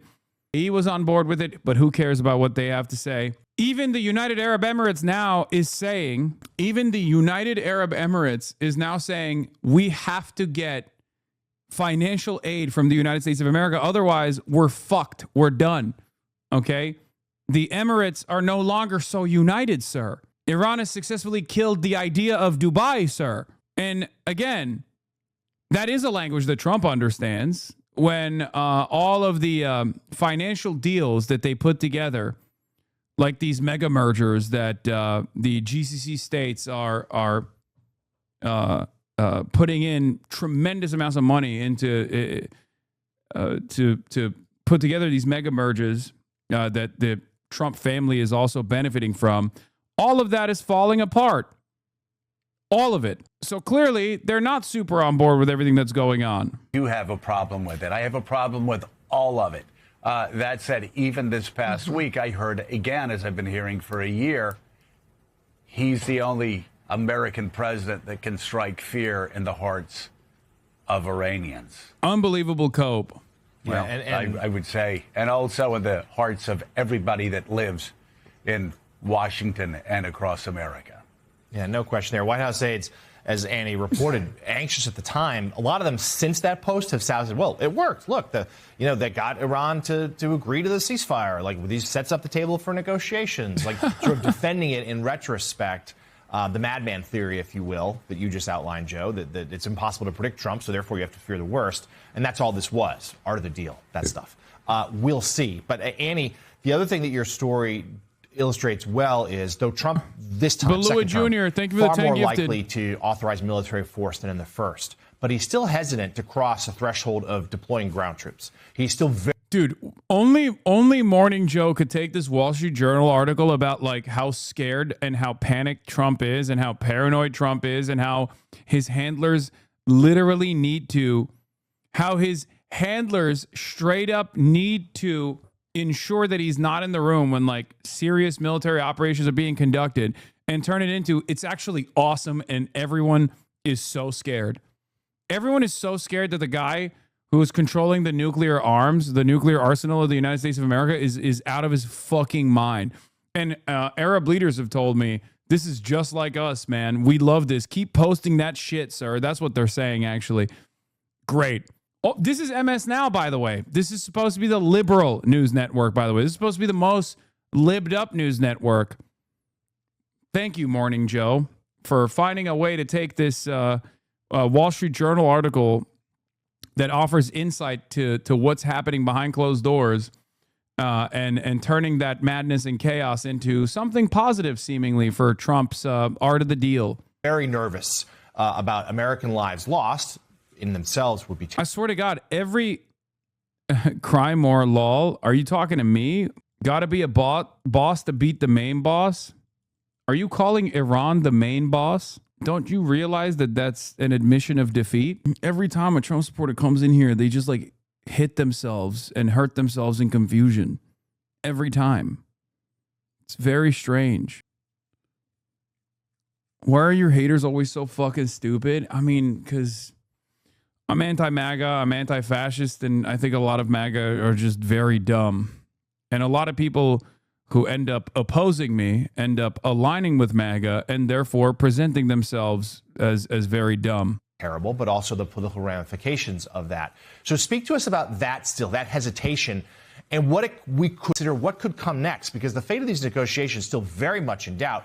Trump may need to escalate further and actually to get this war to close if it can't be done on the negotiating table in Islamabad in the next couple of days. Yeah, I was really struck in talking to some of the people around the president and his advisors and some of his informal advisors, the extent to which he has brought up in conversations Jimmy Carter and how Jimmy Carter's experience in Iran, this exact regime that the President Trump has been bombing, but how Jimmy Carter's experience in Iran has loomed large as he's been weighing what to do. And he has even spoken, the president has spoken publicly about this in a March event in Florida. He brought up Jimmy Carter as he was talking about he was ticking off democratic failures in foreign policy, but he dwelled at length about Jimmy Carter, something that his friends have said and people who have spoken to him have said he has talked about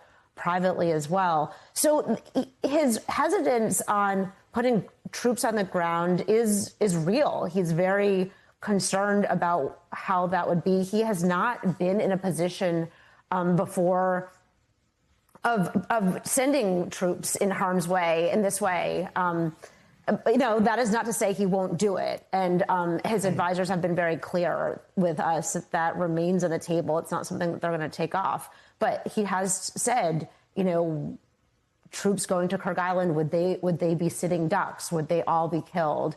And that is a very real fear that he has articulated. And for good reason. And Annie, I couldn't help but notice the picture that accompanied your story, at least when I read it online, had so many parallels with the failed 1980 Operation Eagle Claw, the failed operation to rescue the Iranian hostages back in 1980. Obviously, that parallel haunts the president, doesn't it? It really does. It's something that we have heard he talks about extensively. And this is a time in his life when he was coming of age. He paid close attention to the news, as we know. But he would be he is one of 7 presidents to be bedeviled by this national security threat that Iran has faced. And he has thought about how other presidents have attempted to handle it and failed. So it is on his mind. All right, White House reporter for the Wall Street Journal, Annie Linsky, thank you very much for your reporting. The new reporting is available to read online right now. If I had a fraction of the files, I could move the world, bro. Yeah, no, the wealthier and more pedophilic they are, the stronger they get, the more empathy they get, and the more grace they get. Welcome back. Yeah, here is Maria Bartiromo. This is what pissed off Trump, apparently. This combo with Rokana. Of U.S. forces taking over an Iranian cargo ship after a 6-hour standoff. The cargo ship was trying to break past the U.S.'s naval blockade. The ship, called Tauska, reportedly spent much of the last year moving between China and Iran. Tim Apple stepping down? Wait, what? Wait, what? No. What does this mean? Who's taking his place? Didn't he already glaze the living shit out of Donald Trump? I mean, he polished that shit. What was it all for? Iran. Hundreds of commercial tankers are now stranded on This has been known. Oh God, here we go. All the Apple heads. It was time for him to go. He was kissing Trump's ass too much. I mean, I assume that that's what they're going to continue doing, right? Yeah. Urgently hiring military service, U.S. Navy mortician. Sides of the strait after Iran halted traffic in the strait over the weekend, reversing course on its decision to effectively open it on Friday, agreeing with the United States. Tehran now telling shippers they must use new traffic lanes along the Iranian coast. But President Trump told me yesterday on the phone that it was the U.S. who closed the strait because of the blockade. U.S. officials are gearing up for another round of talks in Pakistan tonight. The Iranians, however, still no response on this meeting. The state media is suggesting that Iran might not show up, although AP reported this morning that the meeting is on, and President Trump told me yesterday a deal will be signed tonight. Meanwhile, House Democrats are now discussing plans to force a vote on an Iran war powers resolution every day until one passes or U.S. operations in the region end as the conflict approaches the 60-day mark. February 28th is when it started. Joining me now is California Congressman Ro Khanna. Congressman, good to see you. Thank you so much for being here. Good to see you, Maria. And I want to get your take on where we are. You introduced a bill to stop U.S. oil exports during the conflict. Do you think Iranians will show up in Islamabad? I don't know. They said they won't. So they could be just posturing. They have done that before. Like even in the lead up to the last Islamabad talks, like they acted as though they weren't going to show up until literally the very last moment. So I don't know if they are, if they're posturing or if they're actually sending delegates. Oh, it seems they are sending delegates. Iran plans to send negotiating team to Islamabad Tuesday. Multiple U.S. outlets report Iran is preparing to attend a second round of talks in Islamabad on Tuesday, but no Iranian officials or state-linked media have confirmed the news. The New York Times' Farnaz Fasihi reports, citing two senior Iranian officials, that a delegation led by Parliament Speaker Mohammad Bagher Ghalibaf and the Foreign Minister Abbas Araghchi is making plans to travel to Islamabad, but the Ghalibaf will only attend if Vice President J.D. Vance is also present. Vance is scheduled to depart Washington for Pakistan on Tuesday, giving the Iranian delegation time to travel from Tehran, New York Times said. The Wall Street Journal, citing people familiar with the matter, separately reports that Iran has told regional mediators it will send a negotiating team for a second round of U.S.-Iran talks. MS Now, citing a diplomat in Tehran indirectly involved in the talks, also reports the delegation will travel only if Vance is present. The ceasefire is set to expire Tuesday, but Iran has not issued any official confirmation on whether it will participate in talks. The foreign ministry spokesperson said in a briefing this morning that no decision has been made regarding the next round of negotiations. Is Iran using J.D. Vance as a human shield? They love me, please. Yeah. They're like, bring the fat one. Bring the fat President Trump. Bring the fat one. We love him. He looks like a QB. In Iran, why do you want to stop U.S. oil exports during this conflict? Isn't this confirmation that they sold out? No ceasefire in Lebanon, and the blockade is also not lifted. Both preconditions, as they said. We'll see. All you can do is wait and see. Okay, if they go to the ceasefire negotiations and none of the preconditions are cleared, then yes, it makes sense as to why Trump thinks this is perceived weakness, because they are showing weakness. Iran introduced a bill to stop U.S. oil exports during the conflict in Iran. Why do you want to stop U.S. oil exports during this conflict? Maria, it's common sense. Why would we be sending our oil overseas when Americans are getting fleeced at the pump? When gas has gone from $2.30 to $4, we should have our oil supply for Americans, and that would bring down the price. This was a giveaway in 2015 to the big oil companies. Yeah, it's good for them. It's not good for the average consumer. I don't know if it's a giveaway, really, but the truth is the president told the nation just the other day, and we know this to be true, that the U.S. is producing more oil and gas. What?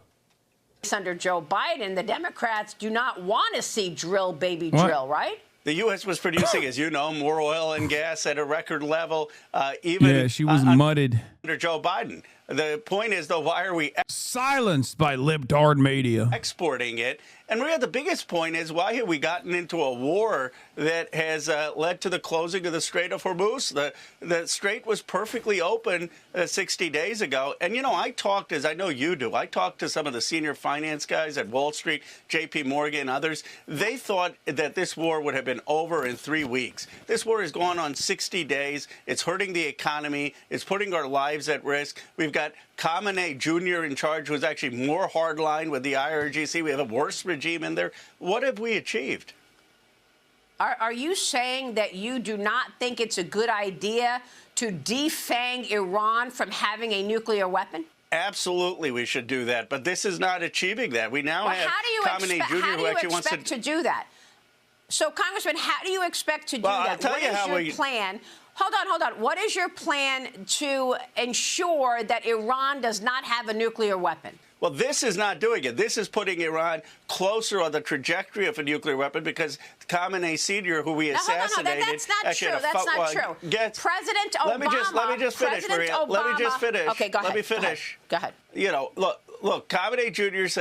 is saying he wants to develop it. The more hardline IRGC is in. What we need is the enriched uranium. Even Vice President Vance acknowledges it. That is underground. You can't bomb to get that. You need diplomacy. We should be sitting. I missed your last take. Is there any way I could possibly rewind the stream perhaps? Oh, why? What a wonderful question. The Piker Broadcasting Service has a rewind function as long as you're watching on a desktop. If you subscribe to PBS, Piker Broadcasting Service, you can make use of the emotes all around the platform. You can actually send me links. No guarantees that I'll click on them. And you can also rewind the VOD to go back and watch whatever you want to that you may have missed. Piker Broadcasting Service is always sponsored just by you, the people, and always will be for you, the people. Hey, Cat for Cutie, thank you for the 15 community gifted subs.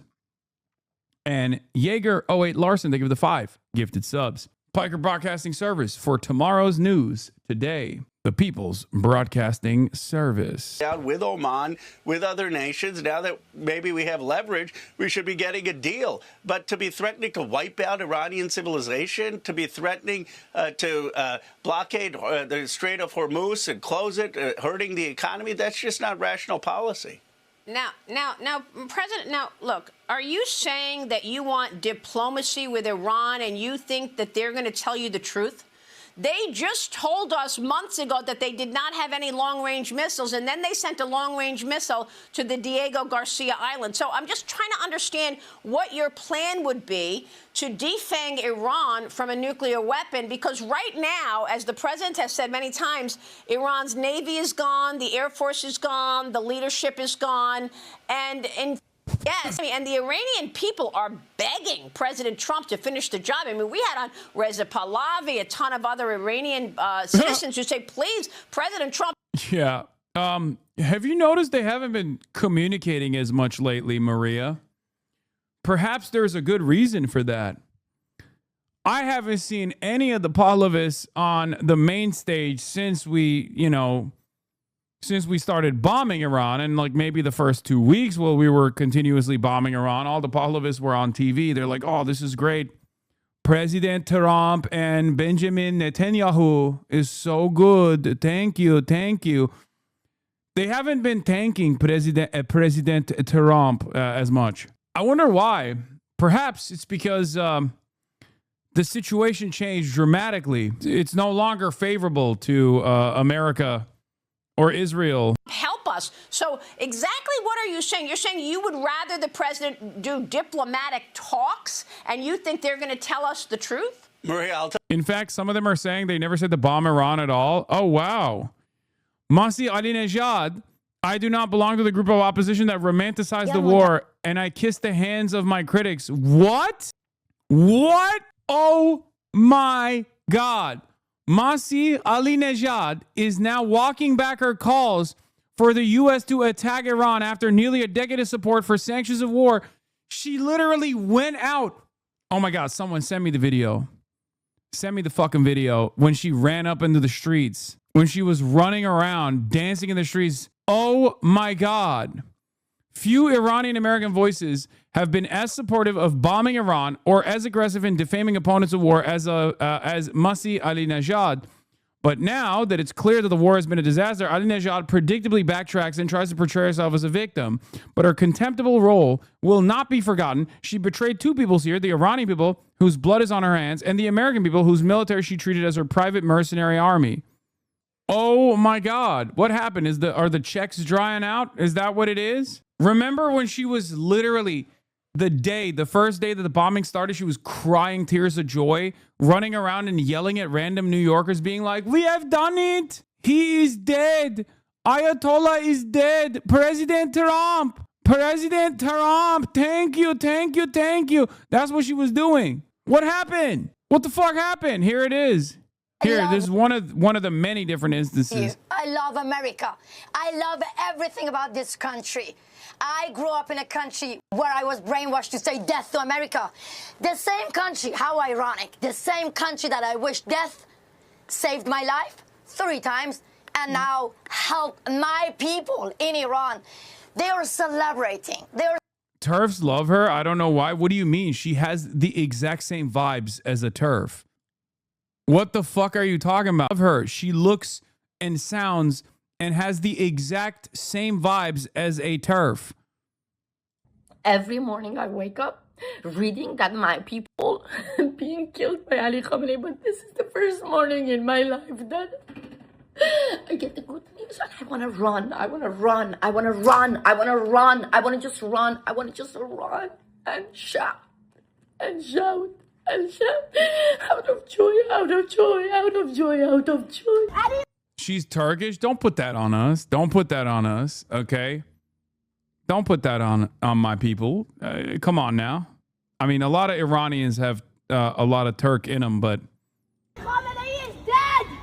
Free Iran! Free Iran! Wait, why not? Dictator Ali Khamenei is dead! My country's gone. Oh my God, I love America. Thank you. Ali Khamenei is dead! Ali Khamenei is dead! I love Iran! I love America! I want to tell everyone! Yes! Oh my God, thank you! Thank you! Thank you, America! I need to tell everyone! Amazing. Hell yeah. Bring the fat President Trump. Bring the fat one. We love him.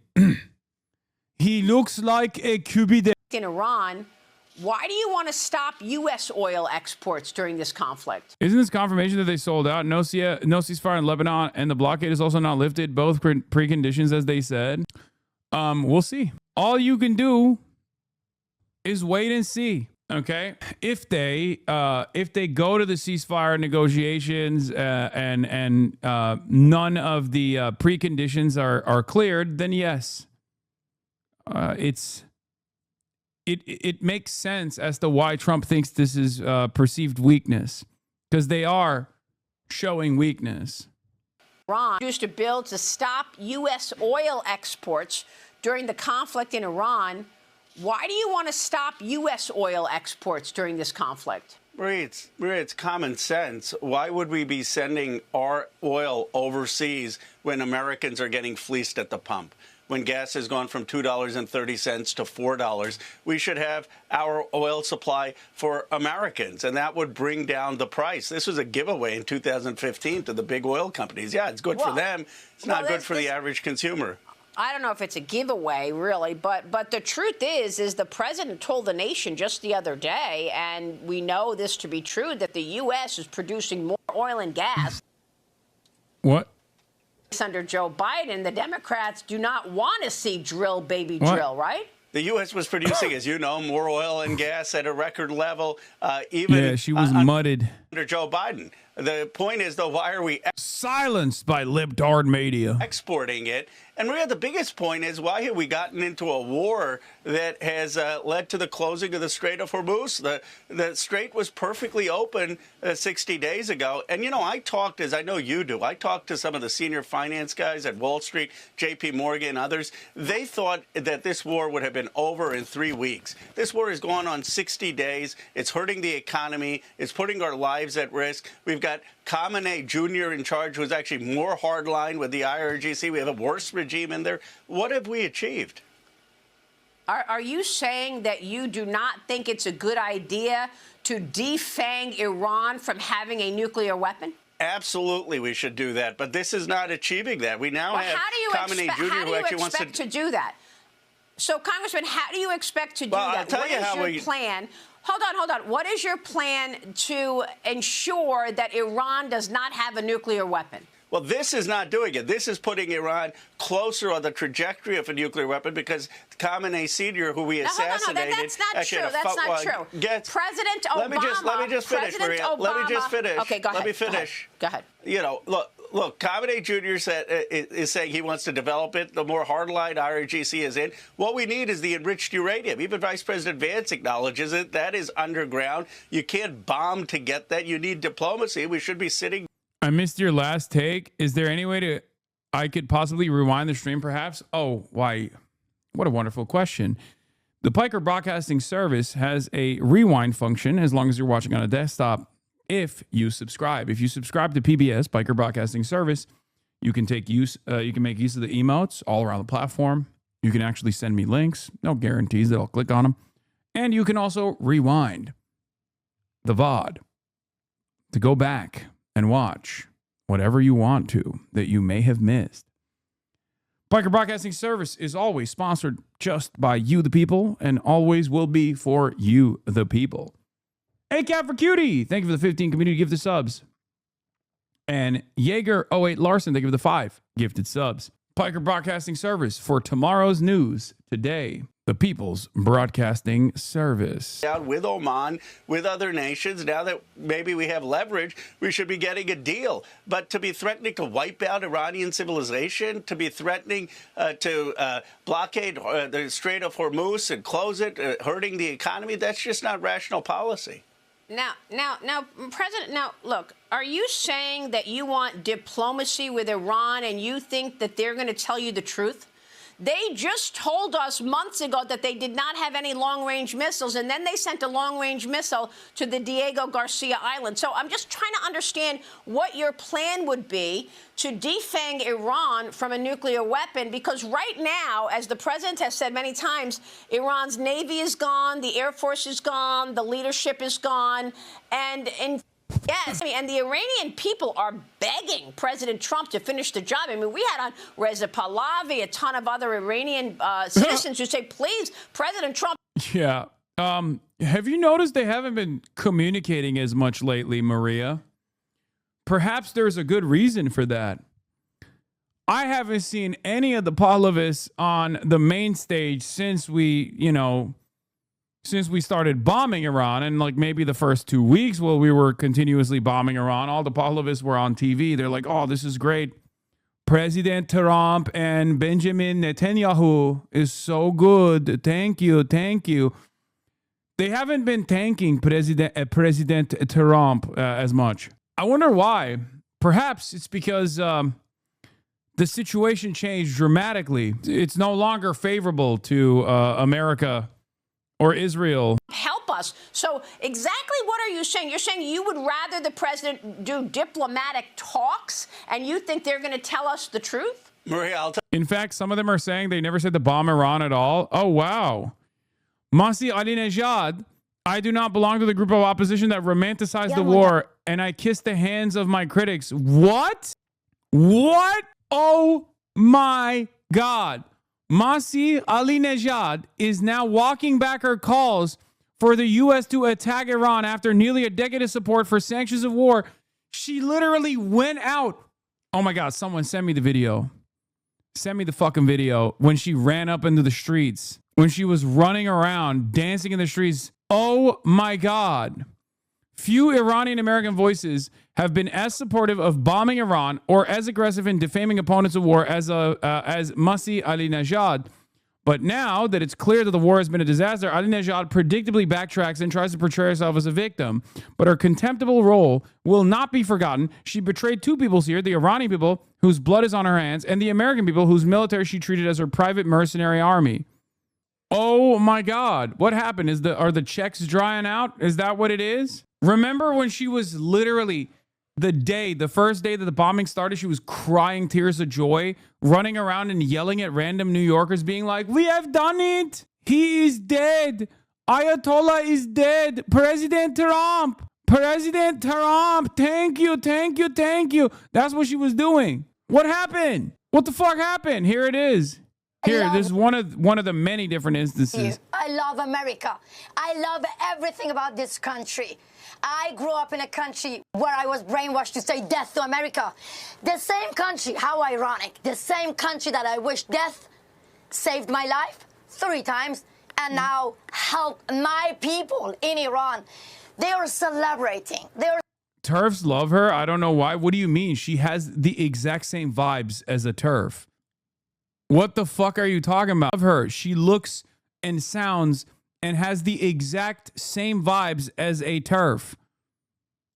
Every morning I wake up reading that my people being killed by Ali Khamenei, but this is the first morning in my life that I get the good news and I want to run. I want to run. I want to run. I want to run. I want to just run. I want to just run and shout and shout and shout out of joy, out of joy, out of joy, out of joy. She's Turkish. Don't put that on us. Don't put that on us. Okay. Don't put that on my people. Come on now. I mean, a lot of Iranians have a lot of Turk in them, but Khamenei is dead! Free Iran! Free Iran? Iran! Wait, why not? Dictator Ali Khamenei is dead! My country's gone! Oh my God, I love America. Thank you. Ali Khamenei is dead! Ali Khamenei is dead! I love Iran! I love America! I want to tell everyone! Yes! Oh my God, thank you! Thank you! Thank you, America! I need to tell everyone! Amazing. Hell yeah. Austin is leaving a day early. No, I'm not. He's leaving a day early. He fucking hates it here. No, what? He literally told me I was muted. He was like, I fucking hate being here. I absolutely despise being here. I despise you. I hate your chat. That's what he said. Look, you asked me. Look, He said, they can't hear you, bro. You got to speak to the microphone, okay? Wait, hold on. I haven't unmuted yet. I don't want to intrude. See, I'm very insecure about, I don't want to intrude. And so Hasan hit me last night and he goes, I just asked him when he was leaving. He's like, when are you leaving? And I was like, well, I was like trying to read between the lines. That's not what it was. That's crazy. That's crazy. He's like, yeah, I'm out of here. And then he said, I'm gay and Lebanese. No, which is crazy. Nothing to do with it. But look. And then he said, people, I hate white people. Wait, is that on the soundboard too? People, look, genuinely, I enjoyed spending time with you. We watched 2 episodes of a show together. That's crazy. We had such a good time. Man. It's fine. No, it's cool, man. Like I'm just setting myself up. I'm gonna go near the airport so I can be ready for my flight tomorrow. You know what I mean? It had nothing to do with you. And see, this is exactly why I was asking when your flight was leaving, so I could mentally prepare for this breakup. You are check his backpack for protein shakes. No, son of a bitch.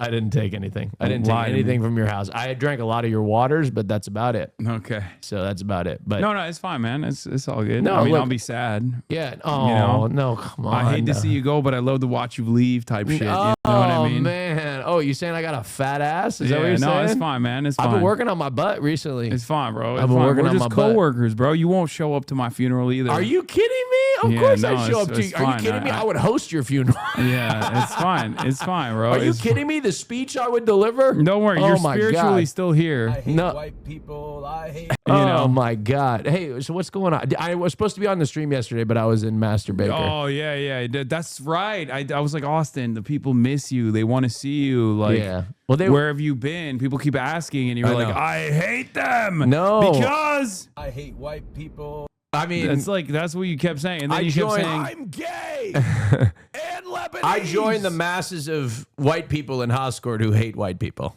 Oh, right? okay. The self-hatred of white people. I joined that, but I'm Lebanese, which is I'm white passing Lebanese. So, a lot of people don't know. No, it's fine, bro. It's fine. We were, we were gonna cover the news together. I mean, and I we can cover the news. I have some time if you want me to cover but I don't want to intrude. You know what I mean? Like I'm not a professional political commentator. But you and I align politically on many things. That's good. That's good to know, man. We do have a few thoughts on 9/11. You and I both know that's something that where we fundamentally disagree. Yeah. Right. That's where we Austin and I've condemned you many times for those comments. But Austin made this cake. Yeah, I saw. It's nasty. Yeah. Well, look, I think. You think it's nasty because you're homophobic? No, you gave up and you did bukkake as you told me. No, I mean, look, you told me you gave up. No, I mean, yeah, I mean, look, it's it's a beautiful story, and if you didn't listen to the story and you just saw the cake, it may not taste as good. Oh, but at the end of the day, it has everything that a cake has in it. It doesn't matter how you put the ingredients in.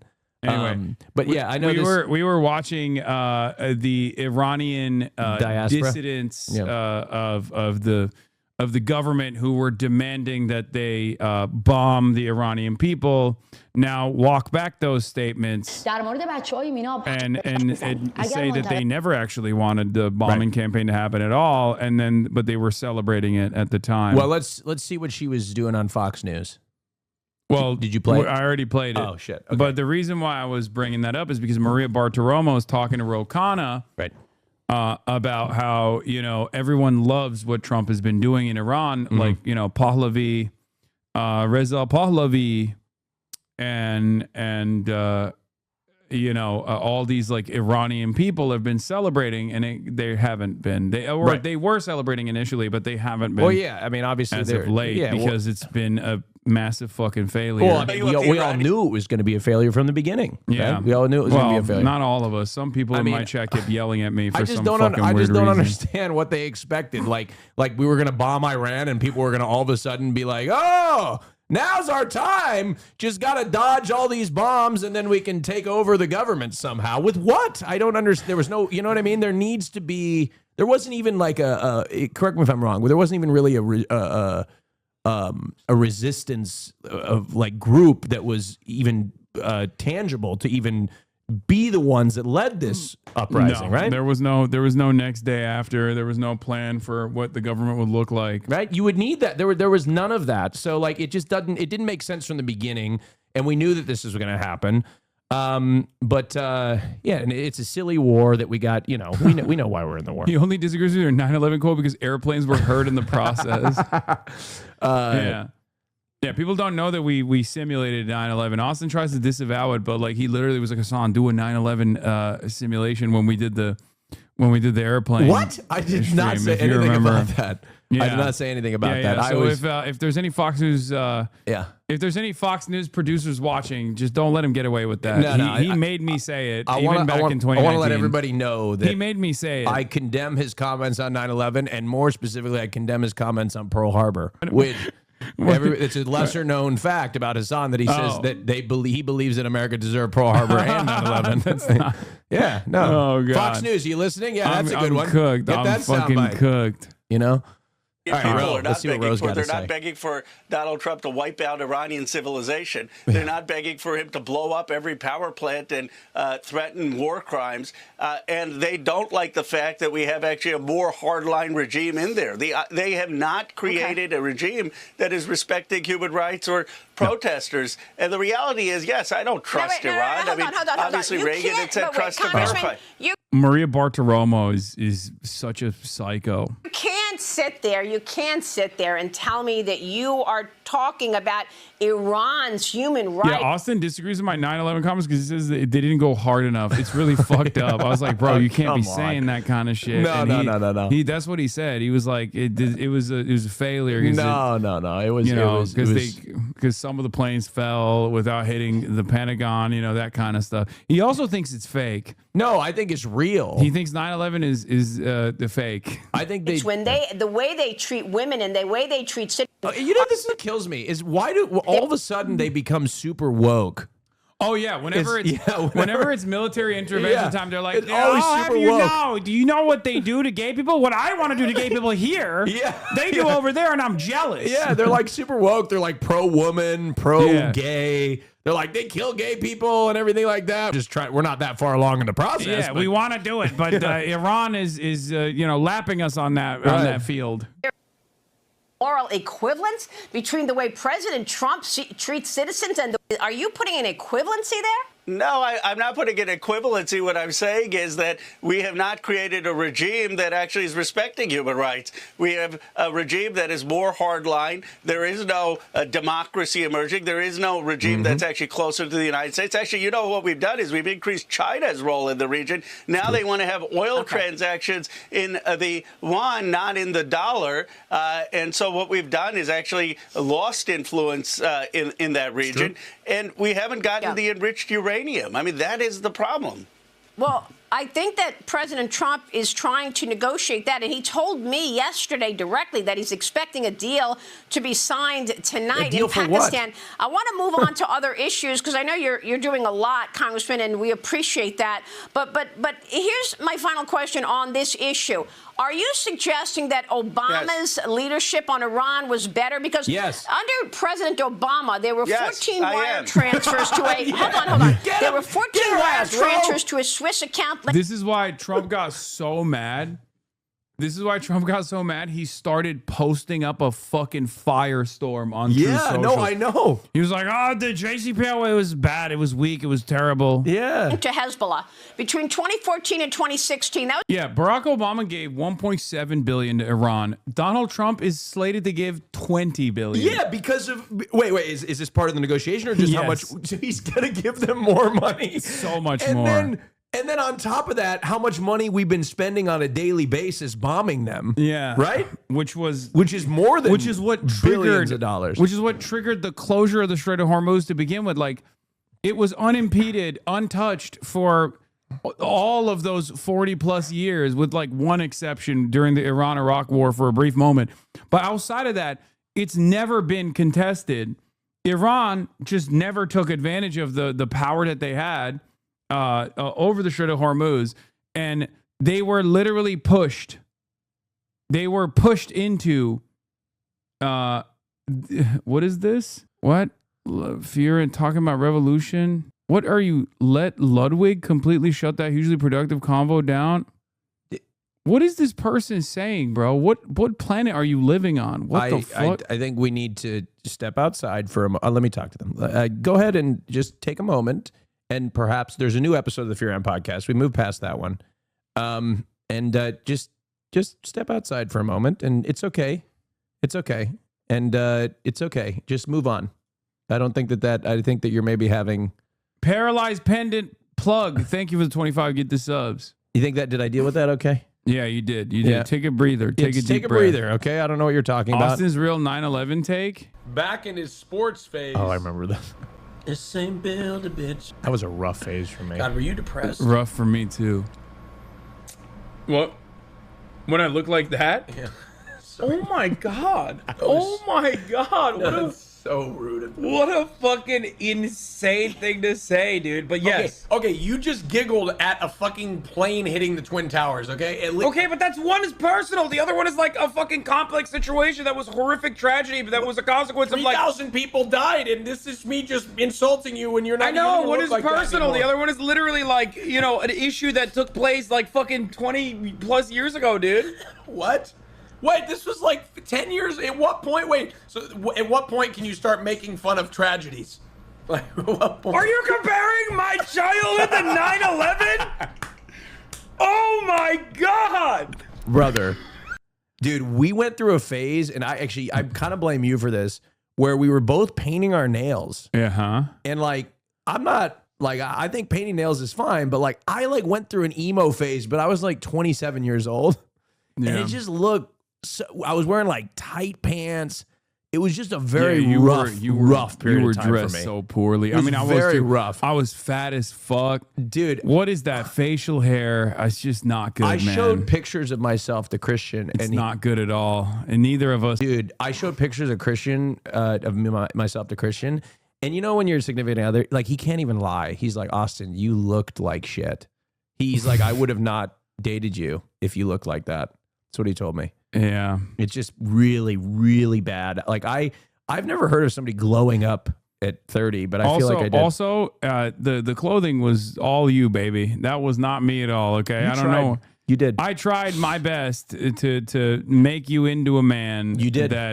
That dressed up normally, and you were not. I still have those tendencies. Like, I've worn the shit out of this aloe set. Yeah, you really do wear that. Austin's hair plugs took well. That's crazy. Hair plugs? That's Dude, crazy. I haven't had a hair transplant. My chat is so fucking it's annoying. It's good, though. Thank you. That means my hair looks better now than it did. Yeah. I just let let's it grow. Get back to let's get back to the story, because people are fucking we're hungry. hemorrhaging viewership right now. People, ever since What you are sat down. What are you talking about? It stayed pretty steady. No, it was that it was going up, and then you sat down. We started talking not about Iran for a brief moment, and people were like, "Fuck that!" Do you want me to leave? No, it's It's a fine. total of $1.7 billion. The same $1.7 billion he told Congress was frozen Iranian assets.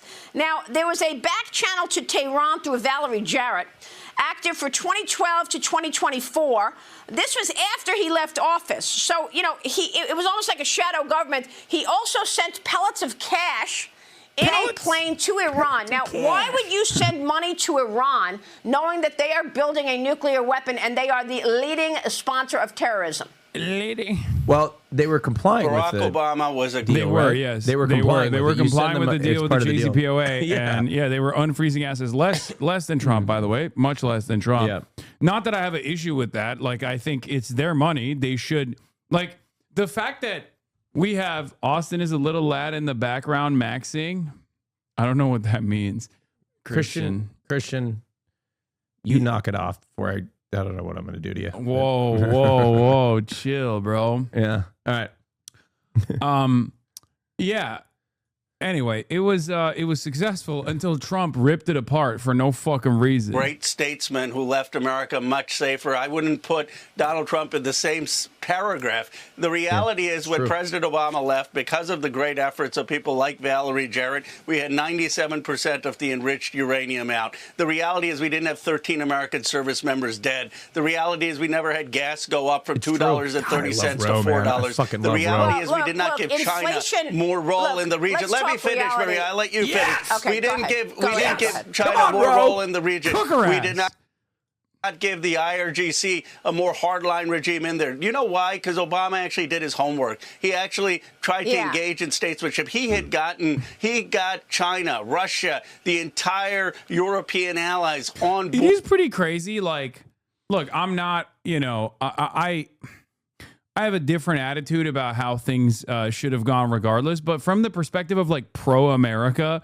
it is a pretty remarkable achievement that this was a multilateral commitment that brought Russia, China, all of the European partners on board.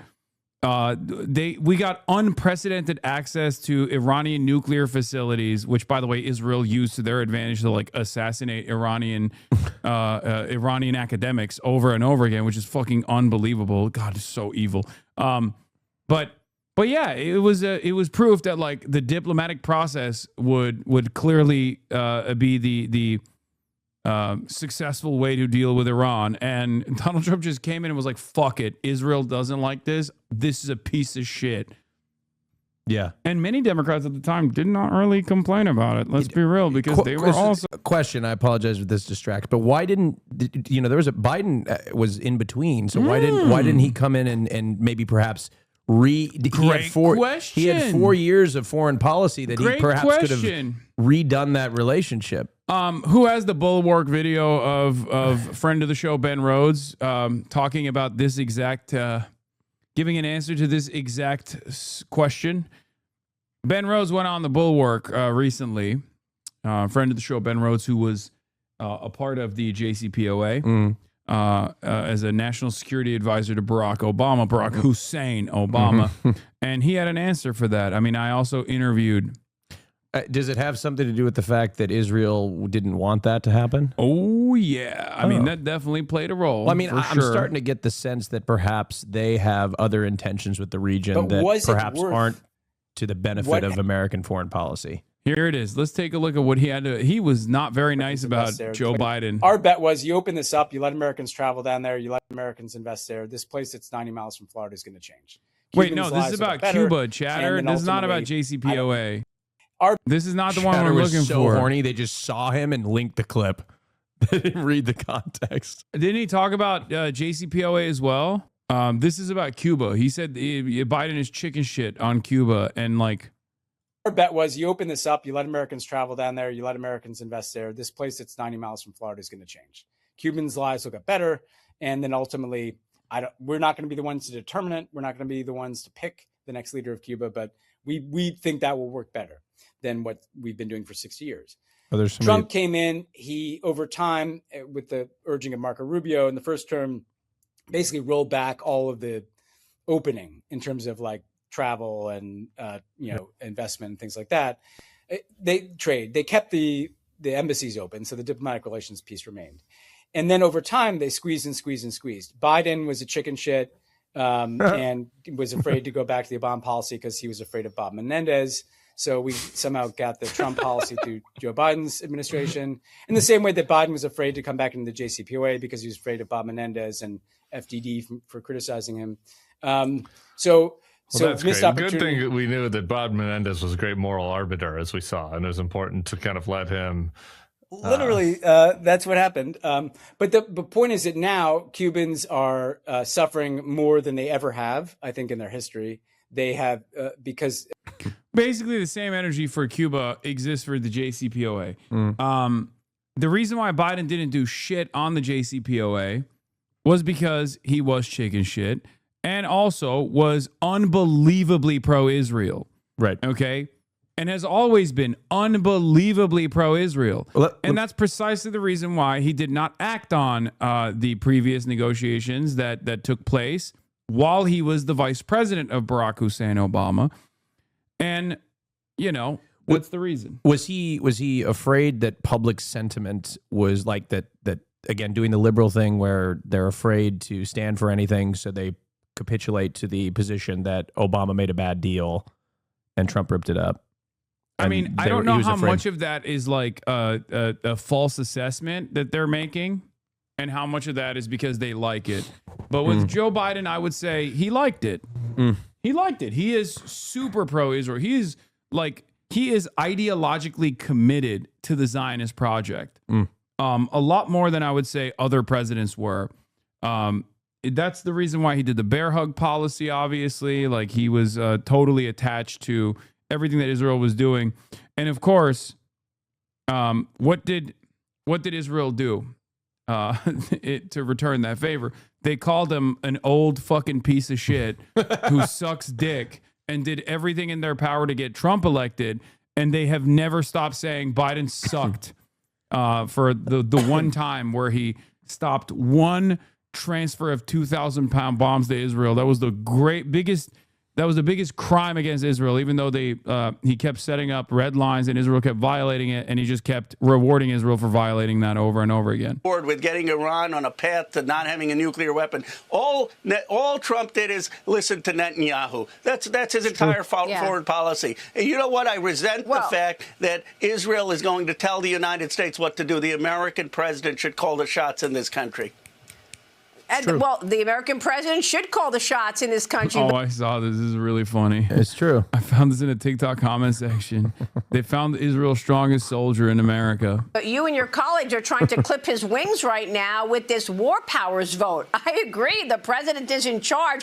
But look, a lot of the things that you just said are just not true, Congressman. Oh, you're trying to clip his wings with the war powers vote. What is she trying to say? You mean congressional approval, which is, constitutionally mandated for the president to engage in fucking wars that we just completely have decided is irrelevant post global war on terror, but still. So what's so interesting here is that Netanyahu has been trying to get U.S. presidents since like Bush to attack Iran, and he's presented them with to attack Iran. They did it for Bush, Obama, and Biden, and Trump is the first one that actually said yes.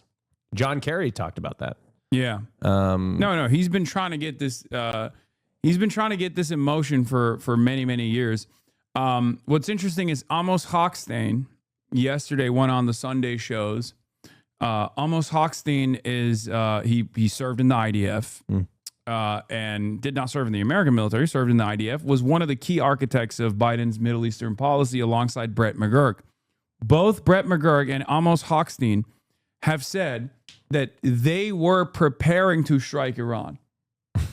That Brett McGurk came out in the last round of bombing campaigns that Trump was implementing in the 12-day war and said, oh, this is our training. We did this. Like, we trained for this for years. So they've just been preparing. Because we've been preparing. We wanted to do this. So, much praise to Donald Trump for doing this. And Amos Hochstein came out yesterday and literally said the same shit. Basically, it was like, well, we were gearing up for this. We probably, if we got a second term, we would have done this ourselves. So anyone that tries to come at any of you for criticizing the Biden era foreign policy, just remember they're bullshitting. They don't know the full facts, or they also like what Israel is doing, what America is doing, what Trump is doing. They're just too embarrassed to admit it. They don't like it on the aesthetic side. People were too busy at brunch. Yeah. And I mean, look, we have to look at this realistically. And President Obama sent money to the Iranians. And what did they do? They resumed their buildup of That's not true. Enrichment. That's not true. Yeah, Not true. What's not true? Not true. Yeah. Trump is the one who ripped apart the JCPOA, which is why Iran started enriching uranium once again. Never to really build a nuclear weapon, which I think is a failure on the Iranian side. But, you know, I'm not Iranian. I have no say in this process. They should have just developed nukes instantly. As soon as Trump ripped apart the JCPOA, Iran should have been like, okay, nuke time. Sorry, we tried. It didn't work. If they had nukes, the region would be more stable. If they had nukes, this wouldn't be happening. Currently, sometimes you got to play hardball in an effort to force America's hand and restrain America that way. So do the people on Fox News know anything? No, I mean, these are obviously facts that they don't want to address at all because it undermines their They're just idiotic propagandists. agenda. Yes, they're trying to present Trump as doing the right thing here, and it's quite difficult because he's not doing the right thing and he's failing spectacularly. It's not true. What specifically about that sentence is not true? There was a deal that we reached to get 97% of the enriched uranium out. In the process of that, Iran had certain assets that were Iranian assets. Wasn't our money. That was unfrozen. And that was a deal that China, Russia, France, UK, Canada, the United States all agreed to.